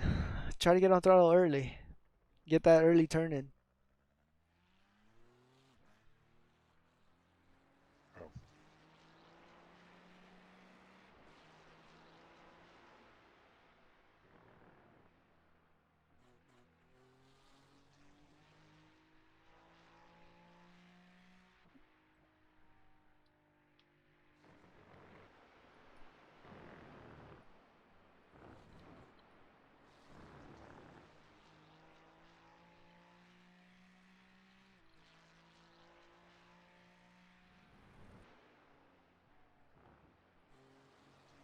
Oh, Oh.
Damn it.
Oh, I'm struggling big time right now there. It's about timing. It's all about the timing. Find that early apex I've noticed if you get the early apex, you really got to get on the brakes early once you hit that curving. because you're taking more speed, right? You're the delta is green. but you also got to slow And the I mean, car down. Yeah. yep. Yeah, I'm struggling mightily now there. It's gonna take some work.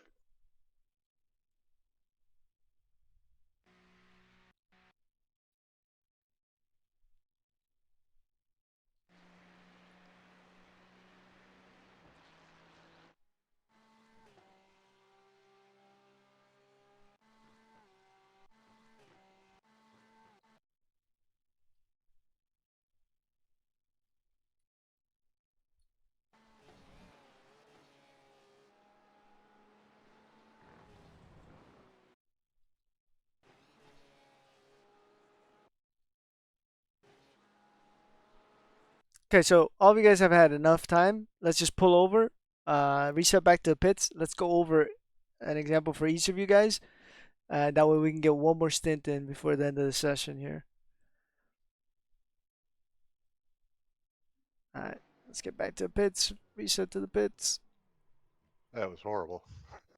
I don't have a good example. Well, I can hit that blue apex to save my life. all right, If I hit it, I can't make the turn. okay. Yep. And we might have to look at an example, I but could feel the car kick if you did catch it early, but man, all right. We'll start with Joe. None of those worked. Maybe 24 was the only one I got through it. Okay. We'll look. We'll look. We'll identify what's going on. Okay. Okay. Brake at the white line. The first white line is the brake. Right before the first white line is the brake. Um, a little bit too on the edge of the track, I would say. It's hard to tell now because of just but a little bit too much on the edge of the grass there. So that might be compromising you a little bit. Okay, good. Getting too much on the you hit the apex. Definitely hit it. However, you hit it too much, right? Because the goal remember is to graze the first kink of that trapezoid. And that first Yeah. kink is right in between the second blue and second yellow. Right there. And you're almost there. You're almost there.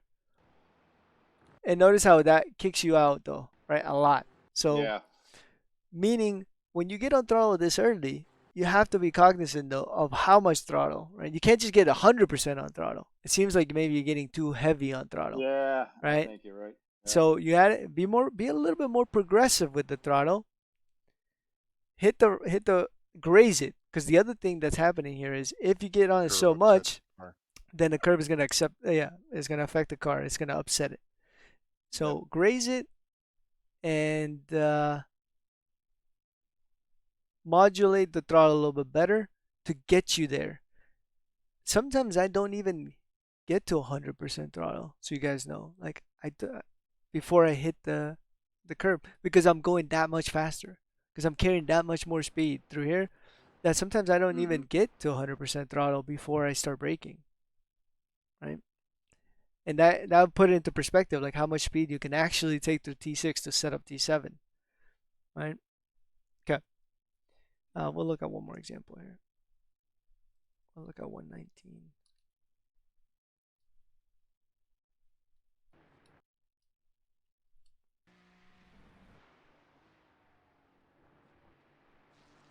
Okay. Yeah, you see that was a lot better.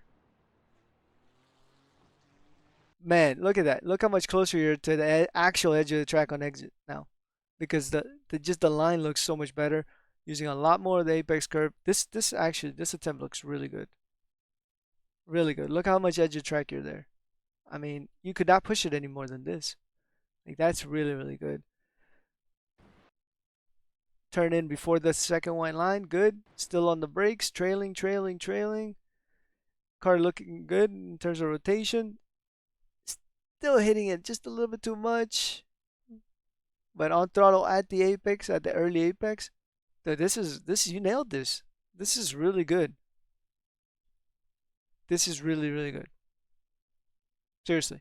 That attempt is really, really good. Replicate that.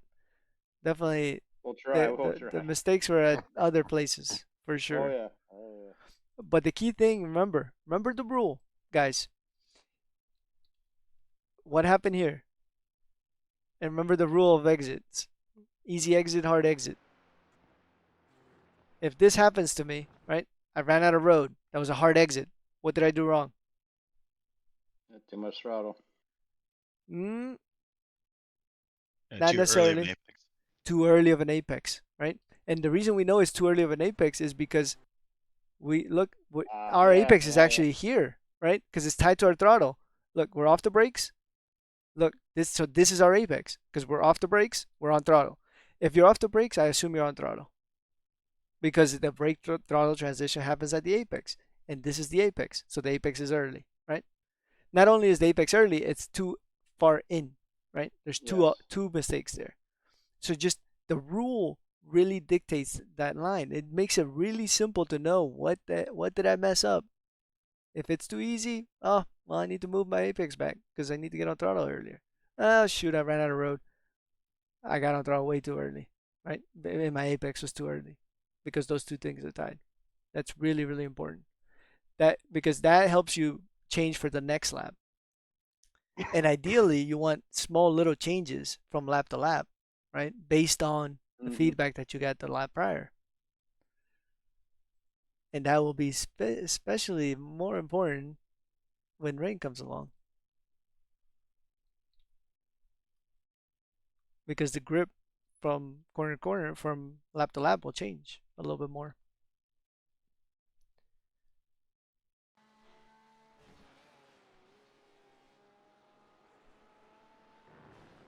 Okay, so what do you think? Initial breakdown. Exit. Easy, hard.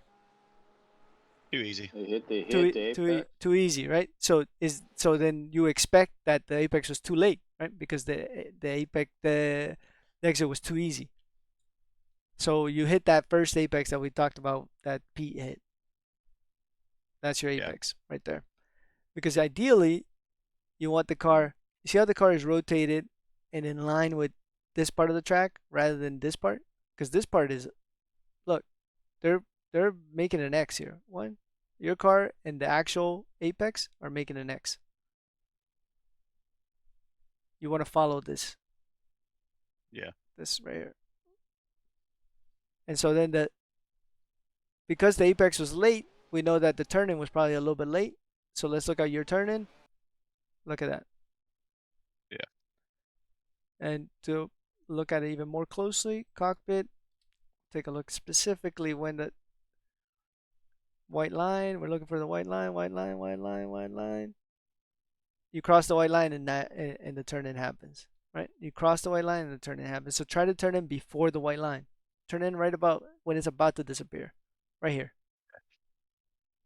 Okay. And last but not least, Pete. It seems like though that's going to require a slower speed, slower entry. No, it shouldn't Yeah. require a slow No? entry. Nope. No. Nope.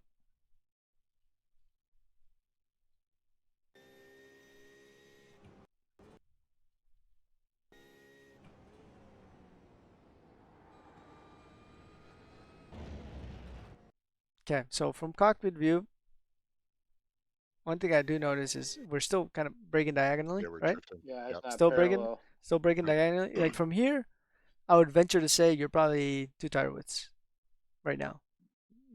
Yeah, 2 tire widths. Let's see how good that estimate is. Yeah, 2 tire widths. And so now you're thinking about more things, right? You're complicating yourself.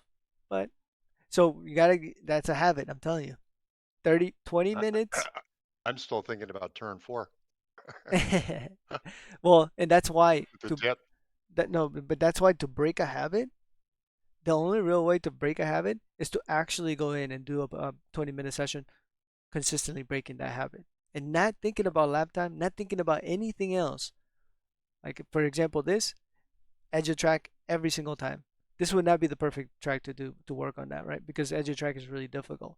Find something like Okayama, right? Okayama is fairly easy. The grass is the edge of track on every single one of those corners, pretty much, right?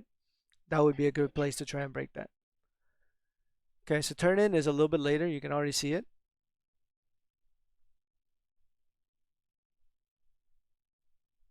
Let's see here.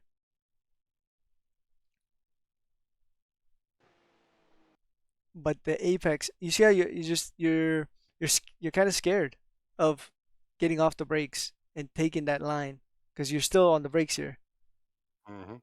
meaning you're still really getting that really late apex. You're just so I comfortable with am. that late apex. It I really am. you just gotta brake at the white line, turn in before the white line, the next white line, get on Yeah, throttle here, and just get on I'm throttle here. having a hard. Just Yep. yep, that you gotta execute. Let's see if you execute that on this one. On them, let's see. Okay, so a little bit better in terms of trying to get on the throttle there. Let's see, because you see you get off the brakes there. Mm-hmm.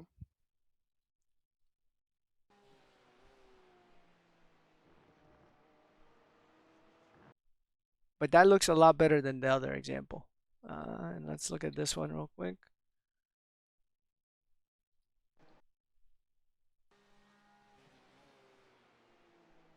Nope, that's the late apex again.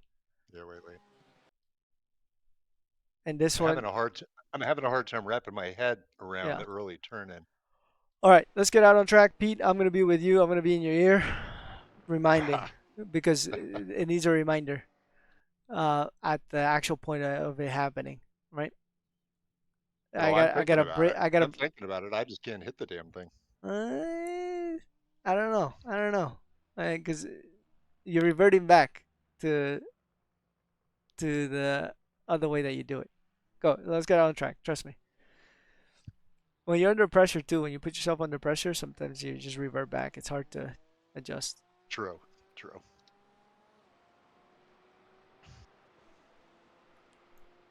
Okay. Let's see here. All right, so the session is gonna end here in about 2 minutes. We're gonna get the Yeah, checker fag dyno's over. in about 2 minutes because I started like 3 minutes late.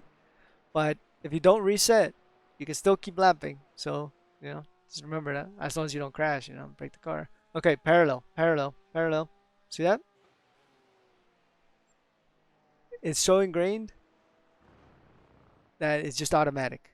It's just the diagonal is automatic there, even though you're thinking about it, right? Okay. So what we're gonna do here on this next one, we're gonna parallel, parallel, parallel.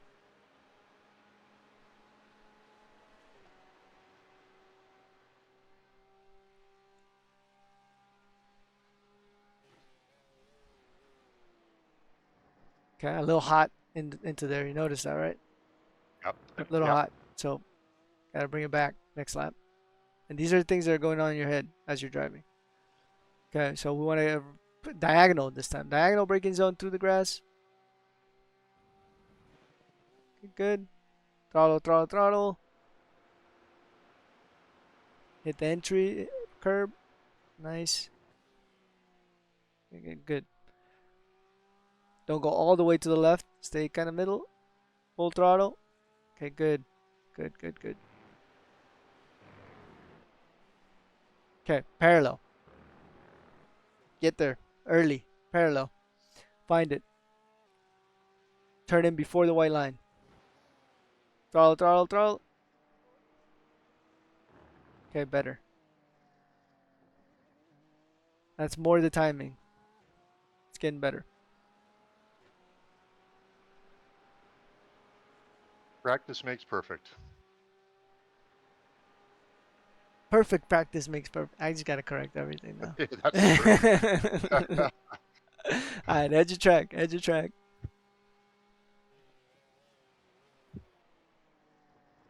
Still a little hard in there. You notice how you're still on the right side of the track for the turn in of the next corner?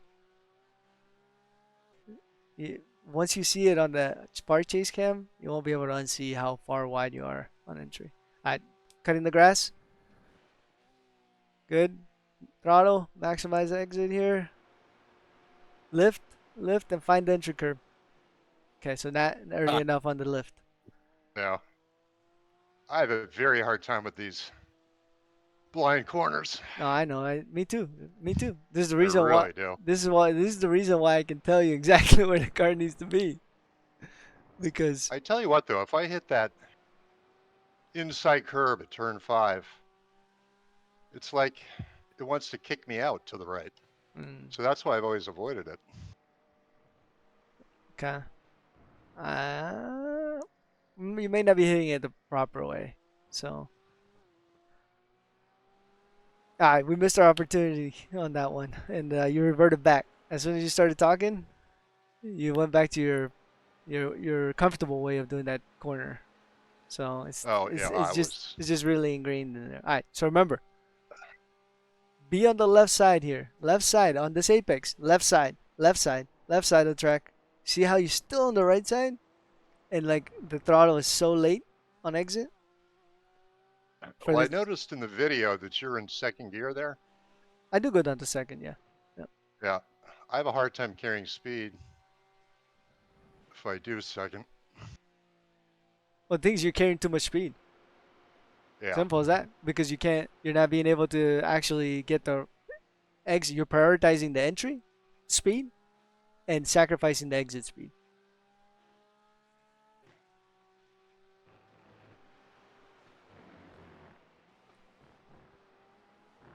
There you go. That was a little bit better. All right. So remember, parallel, I went, parallel, parallel. Hit the kink that we talked about, the apex. Throttle at that kink. Throttle, throttle, throttle, throttle. Okay, good. Now you actually went wide, right? Perfect. well, yeah. This is good. Go, keep going, keep going.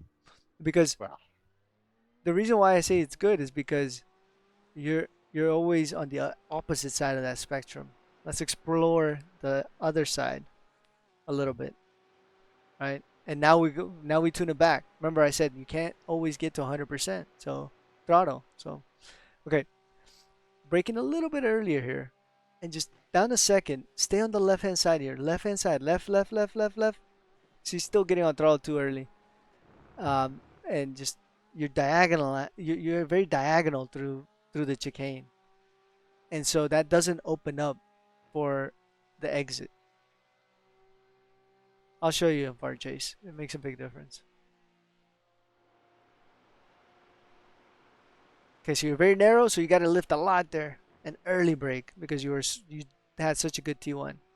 Okay, get a little bit to the left. Good. Nice. Really good line. Brake early here. Early braking. Prioritize getting on this curve and throttle, throttle. Okay, that's a better line. Parallel and hit that kink. Throttle early,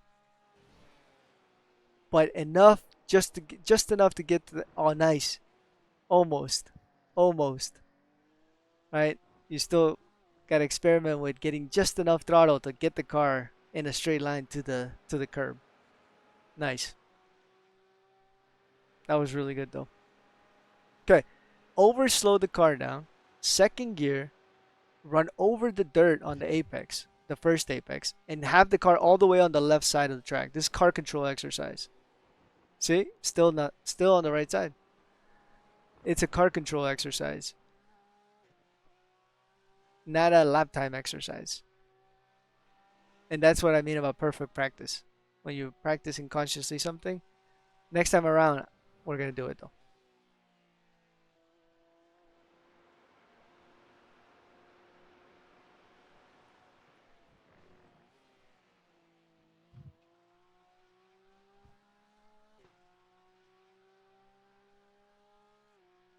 Early braking, remember early braking, early throttle, early throttle. That's what leads to lap time here. yeah, I'm over driving. Throttle at the kink here, throttle at the kink. Find the right amount of throttle. Okay, just a little too much. Save it, save it, save it, save it, save it, save it. Okay, good. Unsavable. No, no, no. Save it as in don't hit the wall because I want you to car control exercises. Car control exercise here. Remember, this is not about lap time. You can't even achieve a good lap time here because you're not even at the right speed, right? Potentially for this corner. The goal is to have your left side tires on the left side of the track before turning in right for the second apex. That's the goal. Now you got to achieve it.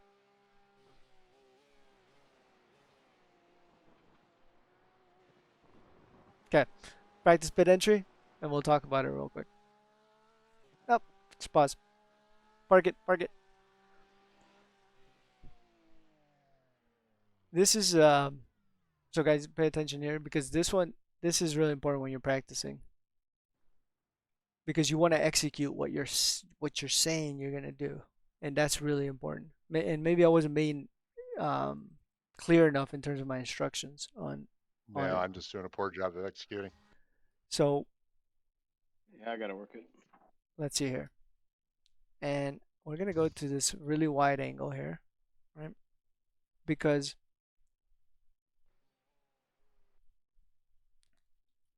Really. where's paint? Paint. I closed it. Okay. So ideally, I'm gonna try to draw this. Hopefully my hand's steady enough. Okay. So there's two corners here. Okay. I'm going to change the track. The new track is this. Okay. So things change a little bit here. Right. I still want to be on the edge of the track at entry. And I want to be on the edge of the track at exit, right? And that's my line. Simple. That's my line, right? I break in a straight line to the edge of the track, turn in, maximize, get the best exit because it's a straight line afterwards. It's a straight afterward, a long straight afterwards. But that's not the case, right?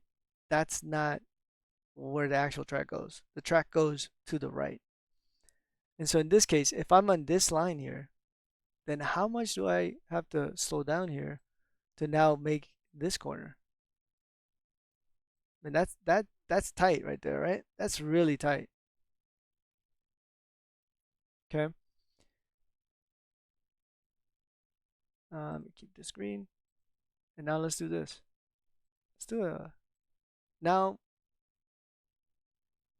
we actually want to get the car to the edges, right? This is the exercise I wanted you to perform here. I want you to get the car here. Okay. Okay. I wasn't understanding what you were saying. Right. And then I want you to find this line. Right. Okay. Yep. So there's two huge different lines here, right? One here completely prioritizes the first apex, sacrifices the second one completely, right? That's the green line. The red line completely sacrifices the first one and prioritizes the second one. Now, neither one is right. They're the extremes. Oh, thank God you said that. They're the extremes. That's not what I do. They are the extremes. So the reality is that, remember what I said about edge of track? You got to identify the edge of track. Which is the more important corner? The second one, right? So we have to identify the edge of the track for entry of the second one. It's somewhere between these two lines. Where? Where exactly is it? Would you guys venture to say it's in the middle? Or would you venture to say it's to the left of the middle or to the right of the middle? What do you think?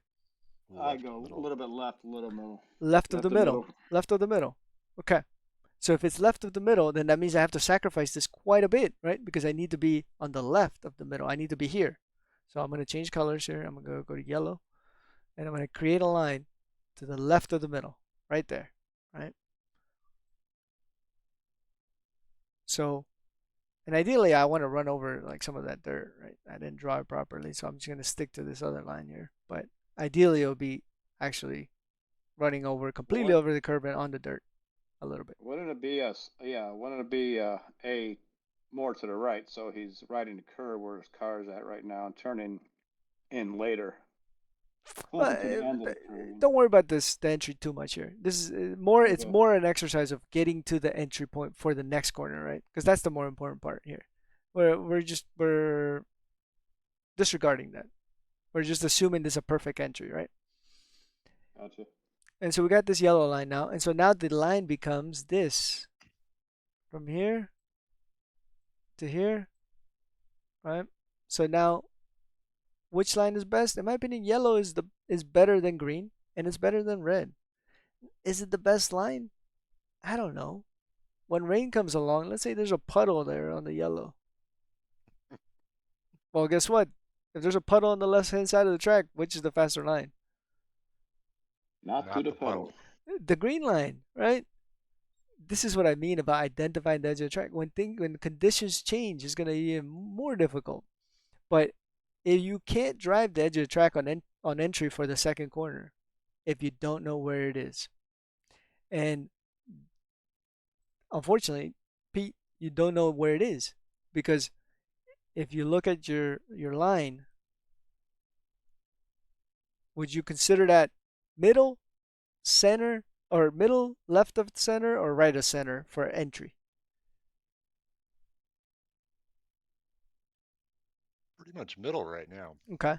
And this is sacrificing. This is after I asked you to sacrifice several times, right?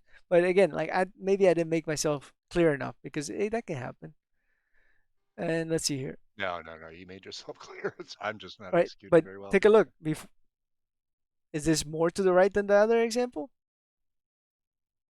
Now it's more to the right, yes. It's more to the right, right? All right. So we're gonna Mhm. look at the lap prior to this. So all your attempts, since it's really close to the finish line, we can easily do it. Look at this. More right. Even more right, right? This looks like the green line, Yep. doesn't it? I Right? have a bad habit of trying to take that turn very tight. Which corner would you say you're prioritizing? The first one or the second one? Probably the first. Prioritizing meaning which one are you? I'm You're priority. Yes, I'm you're prioritizing. Yeah, you're prioritizing this one, but you should be prioritizing this one, right? right. Yes. Yes. But if the line if the track was like a straight afterwards, like I made that example, your line would be much way better. But Coming unfortunately, it's coming not. down the coming down the hill, I'm trying to probably carry too much speed into the Yeah. into into the first left. Exactly. And remember your comment, right? When you said, you get down to second here. I find that I can't Mm-hmm. carry enough speed if I get down to second. But the reality Mm-hmm. is that you're carrying too much speed, Yep. right? And Yep. that's why you can't really use second. Good point. You're Very good carrying point. too Yep. much speed. If you were to look at my car, it's probably here, probably in this area. Like I cut this completely, try to end up right here and get Mm-hmm. a full 100% throttle, slight 10 to 20% lift here if necessary, and full out. I don't even run over Mm-hmm. this curb here. This curb unsettles the car. I graze it.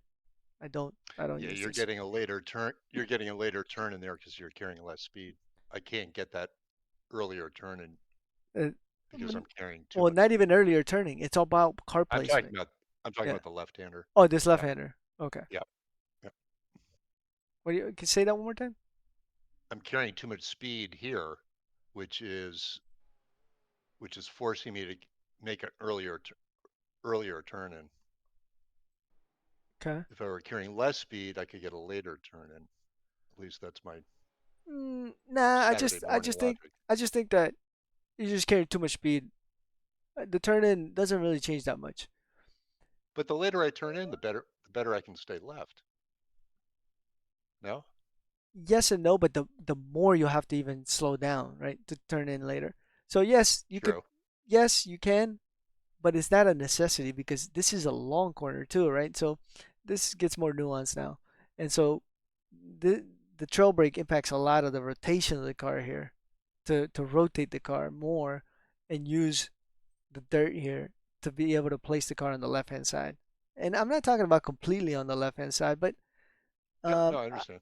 I can't pull up my lap right now because well I'm in the sim already. But to give you an example, and I don't even know if I haven't watched the VRS tutorial. I don't have VRS, but one way to look at VRS is in incognito mode, and you can actually look at the telemetry here for 2 minutes. That's a nugget of information there. And so what I can do is I can go here and I can look at the outside of the car. Again, this is the Audi, so it's not even a Porsche, but it doesn't matter, right? Because the line's the same. I can go to T10 and I can go to the point specific. Start of braking right here. That's what it looks like. Turn in should be at the release of the brakes. right? And you can clearly see, like here, he's about to start releasing, and the steering is straight. It's about to start turning. At the actual release, he's turned in a little bit already, right? And now he's got to release. He's not completely on the exit on this curb, right? It's not. You don't have to use it, but it is faster to use it. But it's more complicated to use it, right? Complete release, and now rotating the car. Remember I said brake and throttle transition at the apex. It can be earlier, but you must know and understand the rule before you break the rules. This guy obviously understands the rules. Who is it? I don't even know who's driving this. He's probably like 9K or something. Let's see if I can. Yeah, Syndra sets us. He's like what, almost 10K. So remember I said dirt, right? Wheels on the dirt. Mhm. Car on the left hand side of the track, which leads Yep. to this turn in. And he's using more curve than I use. Because honestly, with the Porsche, this unsettles the rear right here. That dip unsettles the rear and doesn't allow you to get good throttle out. And even on his wheel, you can see the correction that happens. Exactly what I do. Yeah. Exactly what I do. Yep. But the reality is, this makes a big difference. Cutting this positions the car better already. But because if you look at it in a more similar camera angle, just so you can clearly see the difference here. You make this I 0. try and catch the dirt there. It may not happen in this lap, but I do try and catch the dirt. Right? Yeah, so this is not, yeah, that's not a good one. And so by this point in the track, look how close you are to this curb. Roughly about the same spot, I would say here, right? A little closer. But he's already full throttle through here, right? He's already getting throttle to rotate the car. But look at the difference in the shape of the car, the way the car. He's steering right.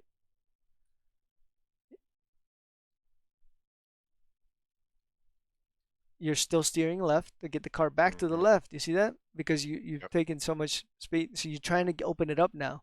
Whereas he's already turning right. He's already committed to the corner. You're still setting it up, and you're in the same spot. So there's no way. And look how. Let's look at the difference here from the windshield. That's what it looks like, and you can see the difference there in terms of the distance to it. But it's just about and let's see this other lap here. Let's see the best lap. Let's see what it looks like.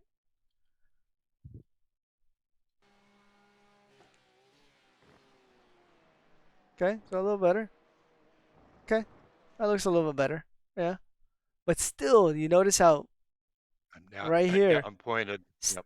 You're still trying to get the car left here, right? Whereas the reality is the car should already be left, and you should be preparing for the next corner because that would mean prioritization of the second one.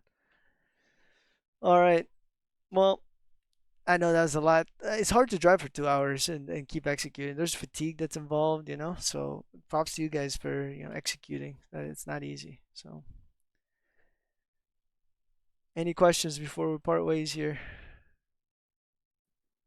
I mean, if you have a second, that curb on turn 5, dude. Like I always try to avoid it too, and now that I'm trying to jump it, dude, it just shoots my car into the wall. Okay.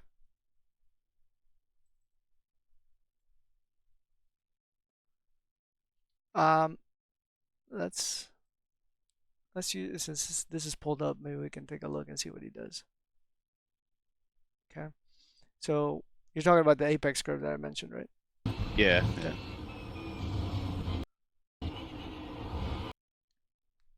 Okay. Yeah, so he kind of avoids too.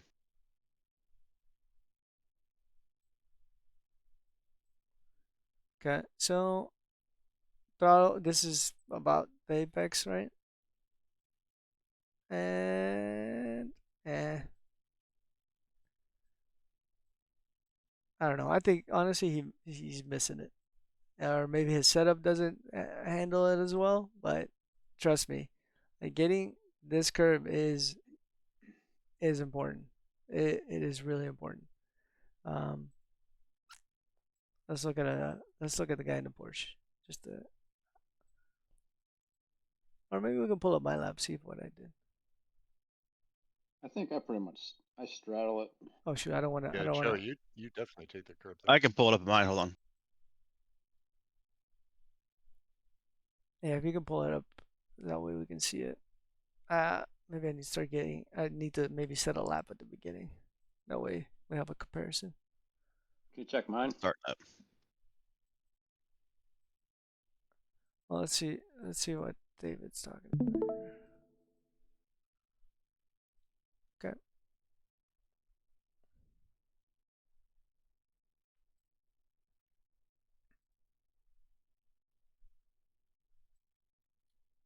All right. Let's see. Ah, you gotta change your window because it opened up iRacing. Are we looking at yours before us or Dave's? You can look at Dave's, but I mean, I have his stream on my middle screen. So if you're looking at my stream, you'll still see what he's seeing.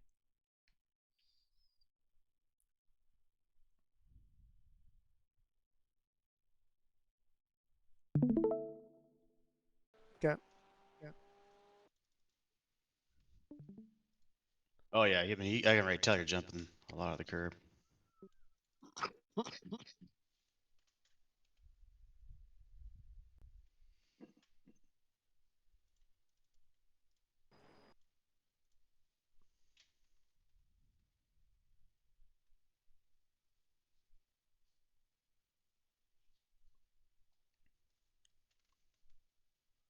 So are you on the power as you're jumping that curb? Uh, Or are you waiting till after the curb to get on the power? oh, there you go. The throttle input's there. Right, right as I'm about to hop over it. Yeah, you're braking earlier than me, so I think I'm just carrying too much speed and then probably hitting that curb and it's bouncing me. Yeah. Well, that's the thing about it. Let me lower this volume. Okay. I was hearing myself talk and threw me off. There's two things you can do. You can either prioritize the entry or you can prioritize the exit, right? If you prioritize the entry, that means that you're going to try to carry as much speed as possible on the entry, and it might mess up your exit. And if you do that, then you might not be able to mount that curb as well as you can. Like you can see there, I missed it. I missed that T3, right? It's not perfect. Go back, and you can see that I'm not completely on the edge of the track. And it's because I took too much T1, right? I used a lot of T1, and therefore I'm not at my ideal place to turn in where I told you guys this is the ideal place. So I have to sacrifice more on entry. It's not ideal, right? Could the lap have been better? Yes, it could. That's where I could have gained maybe half a tenth.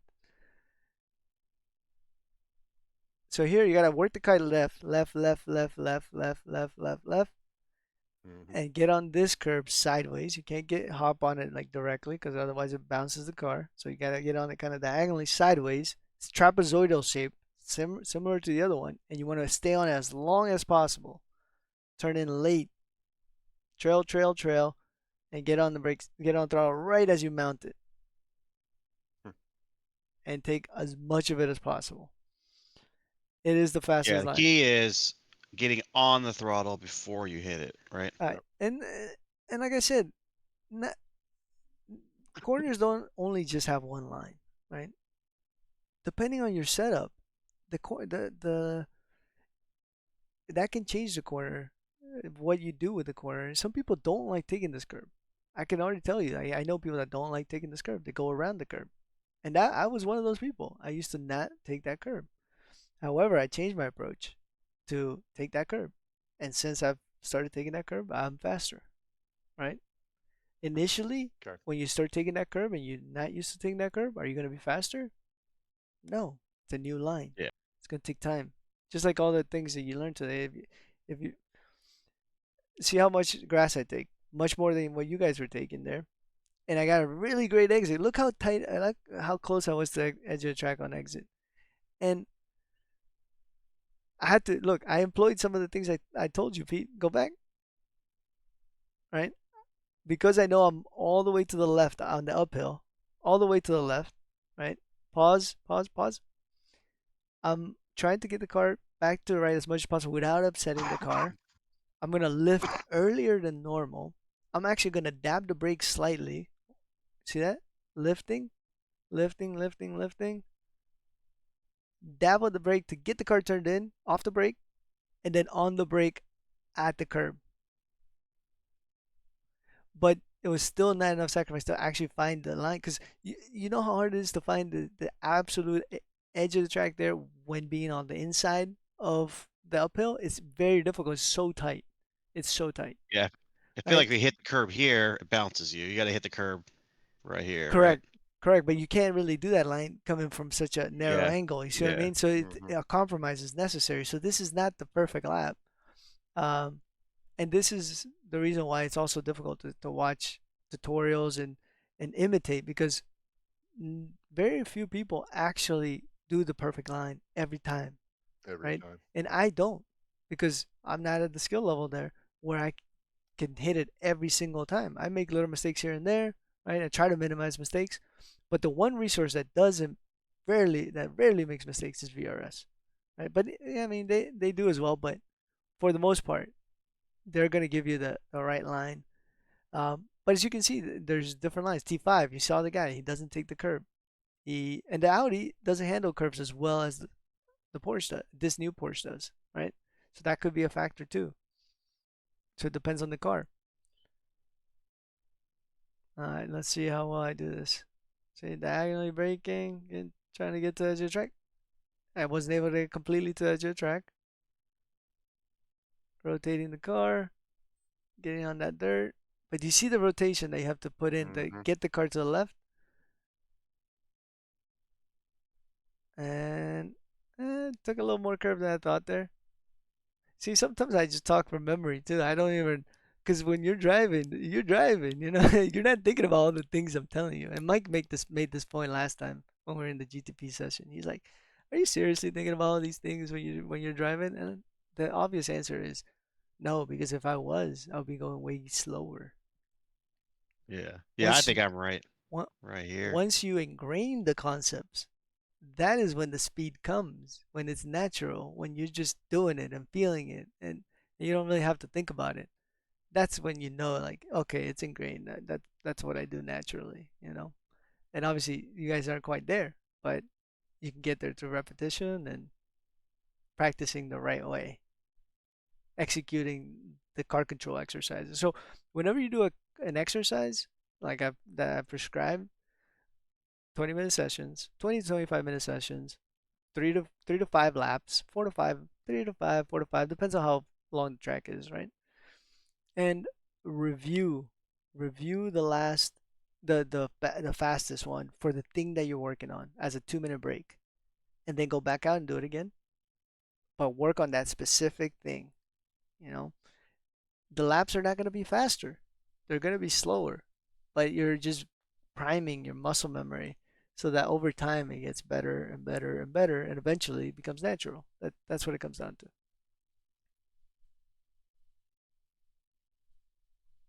Yeah. Just the problem is that stuff's not fun. I'd rather just hit the gas harder and go faster. And it's like that marshmallow experiment with the kids. You ever seen that? No. No. No.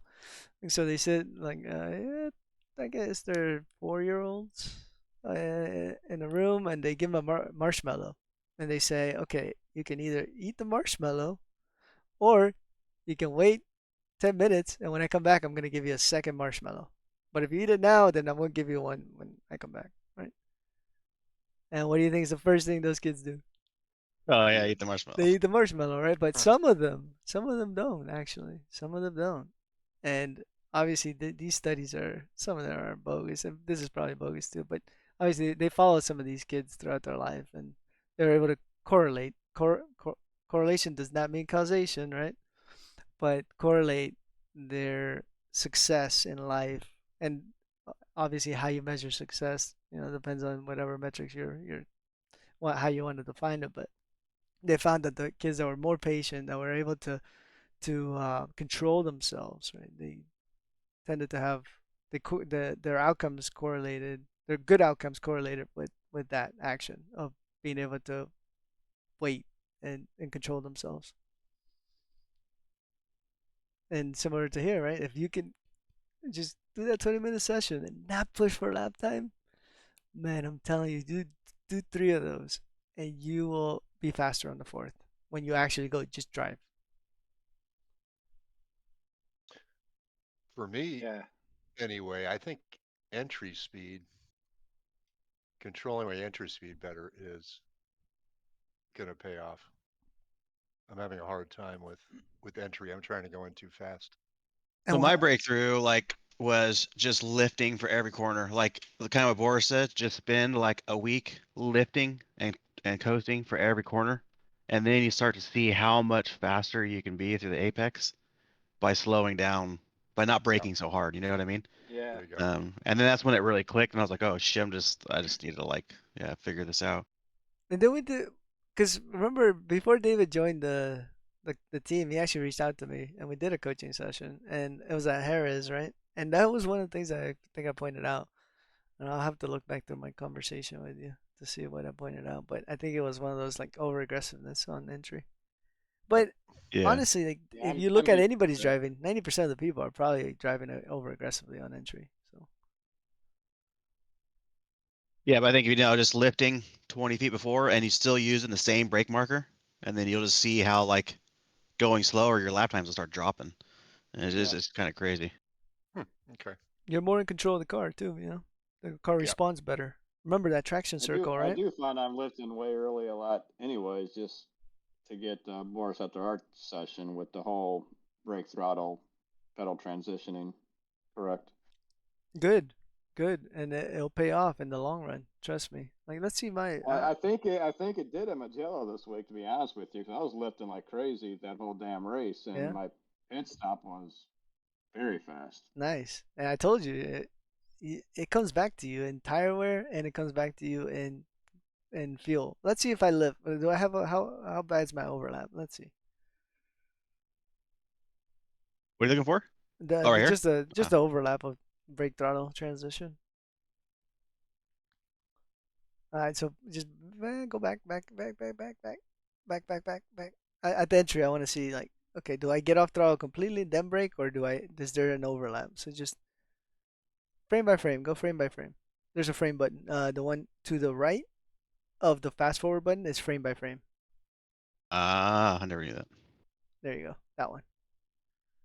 I even usually when I coach people that I walk them through the replay controls. I make them do the driving on the replay because part of I remember part of the exercise is reviewing your replay and being able to know what the buttons do is important. So you go back, see how much overlap there is. I think there was about 10-15% overlap between when the throttle meets the brake. It's like when do they meet?